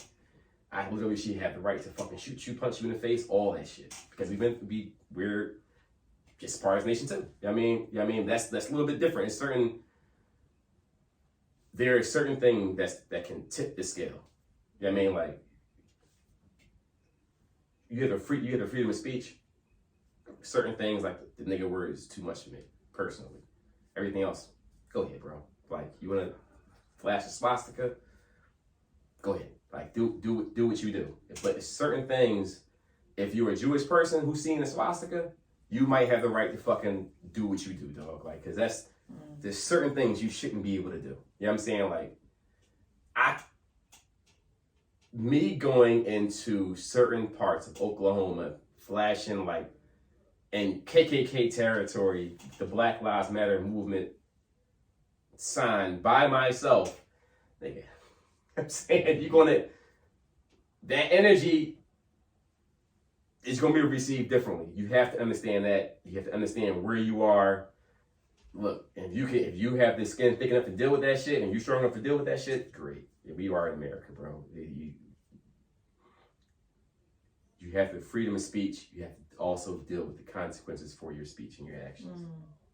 This is how I feel. Operate as though everybody's gonna slap the shit out of your punch. Yeah, in your you mouth. said that earlier. You did. Flat out, Shit. baby. Right. You gotta get some t-shirts. Right. Operate. Yeah, like operate as though somebody will punch you in the fucking mouth. I could call you out for certain things. Like me personally, how I view things. I have a very, and you know this about me. I look at things very deeply and intensely. Like depending on how I'm dealing with. If I can't, like even a race, if I can't have a conversation with you, then my mind will be made up about you right then and there. You know what I mean? And that conversation dictates everything, which is why I love giving the people the space to speak their mind as long as they know how to have a conversation. You know what I mean? Like, you can be a full racist if you feel like that's your heritage and you should be able to say what you want to say. Great. I have to say in that conversation, if you're a racist, you can say whatever you want to say. You say the fucking nigga word in front of me, dog, understand something. I'm gonna knock you the fuck out. Go ahead. No, you know what I'm saying? Like, you know what I'm saying? Like, Paul. That's the body shaming shit too. But look, we didn't even get through the whole joint. We got through 7 minutes. 42 seconds. 42 seconds. This is a 20-minute clip. It just shows you It's the last motherfucking episodes. That should say damn near 3 hours. That should Holy probably. crap. yeah, but to my episodes, bro, it's a lot to unpack. Y'all want to start? Y'all want to dive into it another time? Yeah, I told you I always come back. Yeah. Yeah. I first of all, shout out to Pate and April. Look, I love y'all. Thank you. These are two amazing individuals. Talking to y'all in the studio feels like we were back in Roxborough at lunchroom having that conversation. And I told you this too. Paul didn't realize that we knew each other from middle school. Yeah. I said something because That's crazy. I didn't know that. yes, Same middle school. he used to be friends with my brother. Wow. Yeah, y'all, no bullshit. Amazing people to have around to have a conversation with. And again, I like people out there, if you're offended by anything we said. Oh, the fuck well. That too. I mean, to be honest, like, look. But deal with it. I mean, you gotta realize if you, like. And understand, shit is so layered that it's like, yo, we having a 3-hour conversation where the subject get changed so quick. So don't take one thing that's said and like, yo, like that, damn, that's how they think. Like, you gotta really have a conversation with somebody to really like, and people just make the assessment of somebody off of I stand by everything I said on this joint. You know what I'm saying? Mm-hmm. I stand by everything I say too. I don't always articulate it the way I want to, and I cringe at the way that I word things sometimes. But it's all 100% how you feel. How I feel. It's just that I don't always. It always doesn't come across, or it doesn't. How it registers in my brain doesn't always come out the way that I intended to. But it is 100%. And I follow Paul on the gram. Like, you look through his friends list, I'm on there. So, I mean, you can definitely holler at me, man. Like, you feel a way about anything, you say something out of context, like, holler at me. We gotta have a conversation. Sure. I love contradicting myself. The only thing I would say that I'm on is, for me, the fat shit. Like, when people post it about themselves being fat. What do you mean posting? If you post something anywhere about yourself, like you uncomfortable with your body, being overweight and all that kind of shit, let's do it, yo. But understand something like you do know you're not fucking healthy. You know what I'm saying? Like, we gotta understand that shit. Ain't no fucking way you 300, 400, 600 pounds posting yourself and you're comfortable who you are, that you're healthy. The point, I just use that as an example, but the point I'm trying to make is that term, the echo chamber delusion. It's like, I also seen somebody break up with her boyfriend, and she blasting him on the social media. It was like, yo, there's a private relationship. Like, keep that between you and him. But she blasting him with like slides of just text messages, threads, and shit like that. And in the comments, again, everybody's cheering her on and like egging on the bullshit because they want to see it. But it's like, it's nonsense. But nobody keeping it real with her in the comments. Like, yo, you playing yourself. Get off. Get off the net. Like, get off the internet. Like, nobody telling her that. Like, people want to see the entertainment. And it's like, when you got people just feeding you bullshit, telling you what you're doing is right, and nobody keeping it real with you, that's unhealthy. Whether it's weight, whether it's just how you acting on. How you respond to being jumped. Like, if you boy telling you like, yo, go and spray his whole family and shit like that. Like, oh, like that's. Or your whole team your whole team telling you to go crash and shit. And like, nobody telling you to really like nobody telling you like, yo, it's a way to handle that. Like, just fall back. Like, think about it. If it's a week from now, you still feel the same. Like, or shoot the fair when y'all going to have a boxing match, something like that. Like, or just. Dog, chalk it ain't worth it because you're gonna end up the rest of your life over this one situation. Like, nobody's telling you that. Everything that everybody else told you is nonsense, man. Fucking real. Yes, if everybody's agreeing with you, then there's a problem. Yeah, there's no room to grow. Like, if they're not challenging you in some way, I just use the big girls like just an example. I'm not like. But no, with that and that same, again, you said it earlier. Keep that same energy, but that in that same spirit. Like, I agree. I stand on everything I said. In this conversation, be yourself, understand who you are, and if you're comfortable with posting that shit or doing that shit, if you're comfortable with it, fucking do it. Because at that point in time, no one else's opinion matters. And with that being said, as always, Personal Philadelphia. Love y'all too, man. We gotta unpack the rest of this later on. No bullshit. Y'all are amazing, dog.